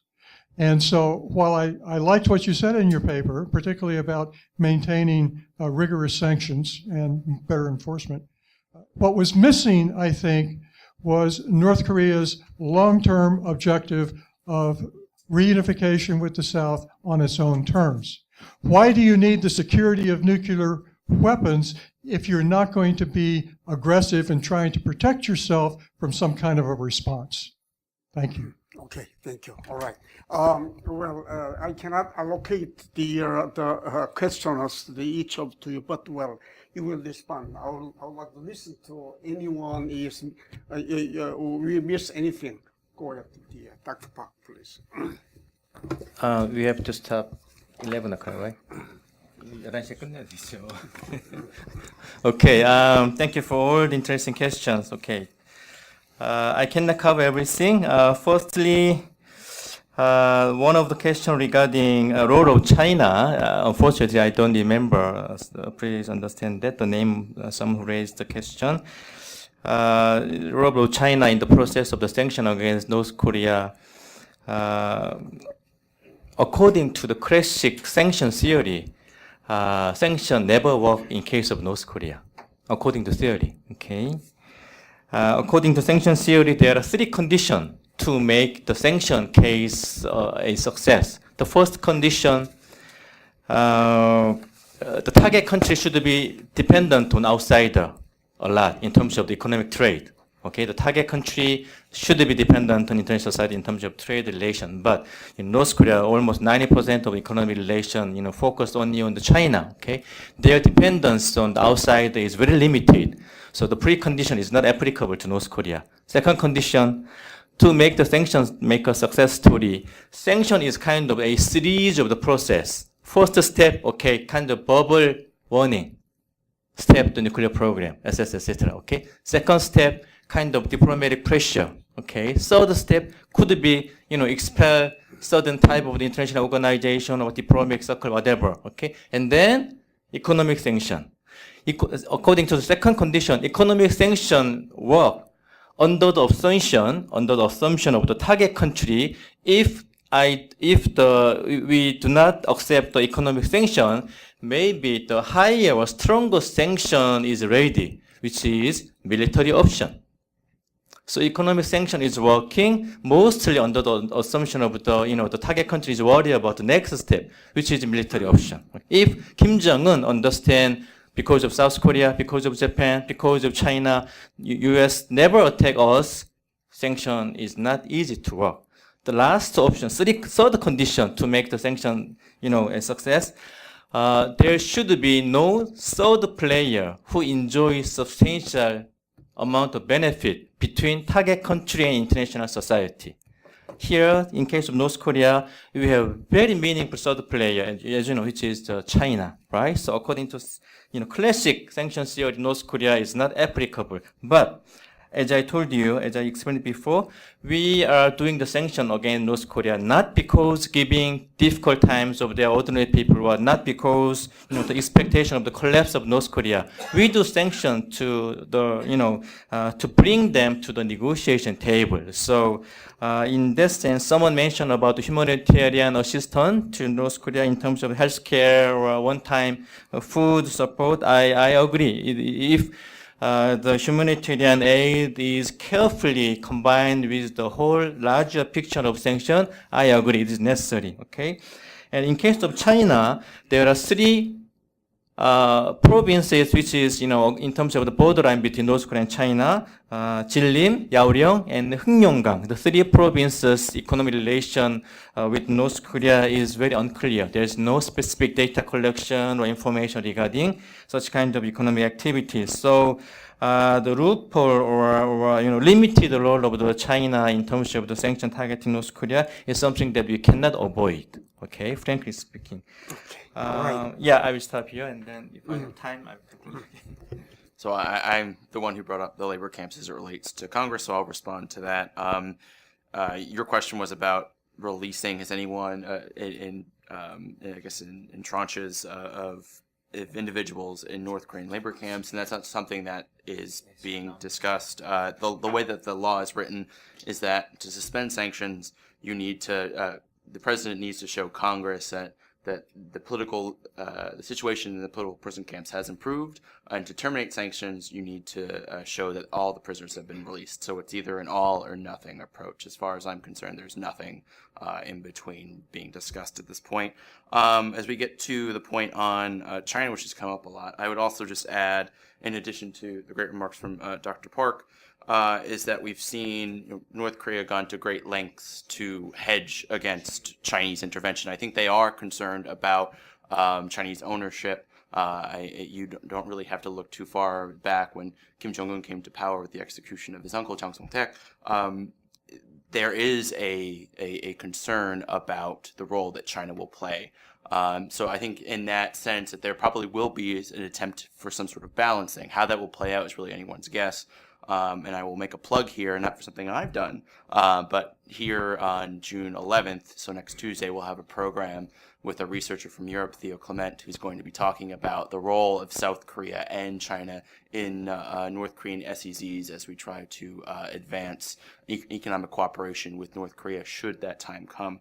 And then also to make another plug about another KEI paper to the point about what is the point of sanctions until, what is the point of sanctions? You made the great point of bringing them back to the negotiation table. It's essentially about leverage. So sanctions in and of themselves shouldn't be used, but, they're not the ultimate end goal. They are a tool to reach our goal. So there should be one of multiple tools used to exert leverage to get North Korea to change their behavior. And Troy had mentioned Dan Wertz's paper, and I would encourage you to read that if you're concerned about why we have sanctions and on North Korea and how they could be used to bring about a positive change in the country. So I'll stop there and turn it over to Troy. Okay, go ahead. Right, thank you. So I'll start with the question on paying workers directly and exchange. So first off, you may recall that I noted that I believe we should require them to join the IMF, and I double-checked very quickly on my phone. One of the requirements to join the IMF is that you engage in free currency exchange. Now, clearly, you could argue the Chinese RMB isn't completely convertible, there are issues, so nothing is going to be perfect. We're talking about time. But in essence, we're talking about the North Koreans having to engage in some type of monetary reform as well. I didn't say it that way, but I mean, that's specifically what we're talking about.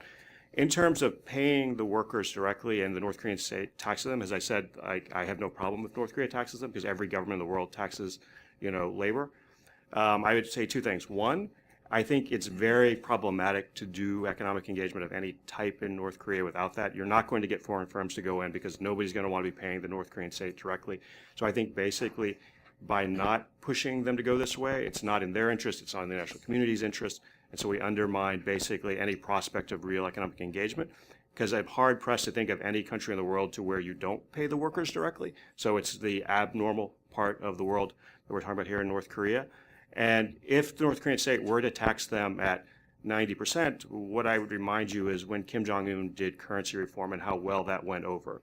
I actually think I like the idea of North Koreans knowing how much their state is taking from them, and that will put pressure then on the regime. It doesn't mean taxation might not be 50%, but still, they're not going to be able, I think, to get away with taking 90% if the workers know specifically how much is being taken. Hugo, I think those are great points on like property rights, the price system. I was trying to focus on this from like the outside, what you do, rather than the internal side specifically, but I think those are great points. How do we prevent China from basically dumping capital, labor, and everything on North Korea.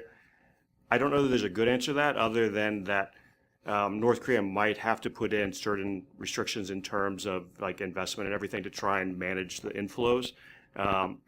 Now, that being said, would China then maybe try to, even if they manage inflows to only allow a certain amount in, try to dominate that? There's always that risk, but I would also think that, as I think Kyle mentioned it, North Korea has tried to take and not be too dependent on China. So, but we're probably talking about some kind of, at least for a period of time, restrictions on investment and labor coming in and things of that nature. And then just one last thing I'd like to briefly say on this question about can you deliver humanitarian aid in a way that doesn't strengthen the regime? We have Ambassador Bob King back here who can give a lot better comments on this than I could.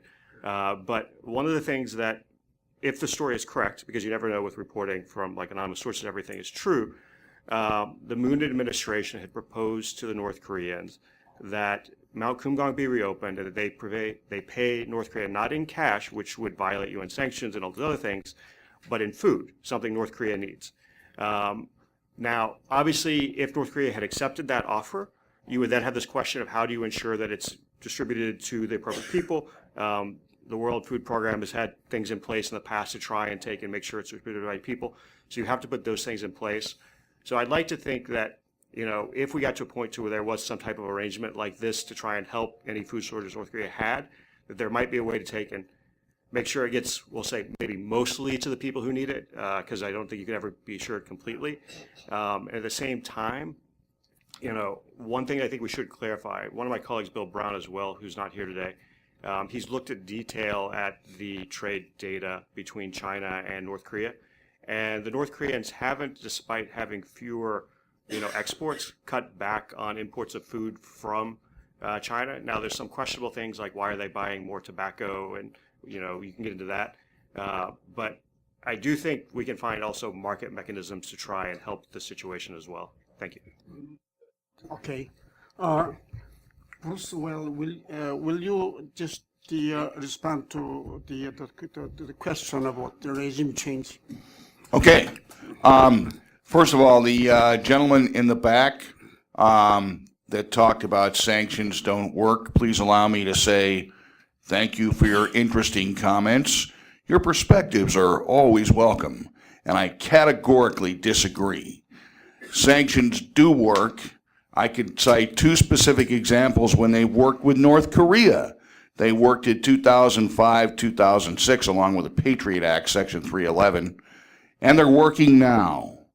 And as to it hurting the average Joe, Ma and Pa Kim in North Korea, please allow me to respond this way. It's pretty obvious. North Korea is not Iran.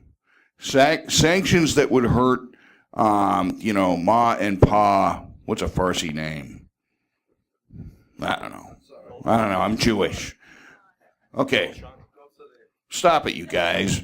But I mean, sanctions that would hurt the average living populace in Iran don't affect one way or the other the working populace in North Korea, because that's not how they run their country. So I have to disagree that this is something that's cruel to the average North Korean person. These sanctions are hurting people in North Korea, most definitely, but the ones that are hurting are the elite. One more thing, the gentleman over there, he asked about the Kim Jong-un moment, and I'd just like to know, is that similar to Senator Cory Booker's Spartacus moment? Okay. See, let me tell you one interesting story that recently North Korean government said to South Korean government, saying that you should escape from the dependent country, from international pressure, international politics. We are independent country. You are independent country as we are. That is the meaning. That is the understanding of international economic sanctions of the North Korean regime. So they have no concept in the international law frame. So they think that they are encouraging or instigating or make a big propaganda to South Korea that you should not follow any international sanction regulations. So that is the concept of North Korean international sanctions. So you see, they are not a country who keeps so-called the Pakta Sunt Silbranda. So they do not have any concept of bargaining or international frame, law frame. So we are talking about economic sanction on the basis of international law frame, but they do not think, they do not know. So it is very careful as a Korean international society always want to understand North Korea as a regular countries. So they have a reason, they have a concept of the international legal frame, something like that. But they are really illegal. They do not have any standard even. So you should pay attention to the very variant North Korean, very capricious North Korean regimes, especially the leaders' thinking. So maybe we can discuss all the matters on the basis of international law and reason, rationale, but they do not think. They do not think that is very deserved value to keep. I mean, international law frame is nothing to do with the regime. So that is what I want to say, emphasize. Mhm. Thank you. Okay, before we close this session, anyone who wants to add up to speak with anyone? Okay.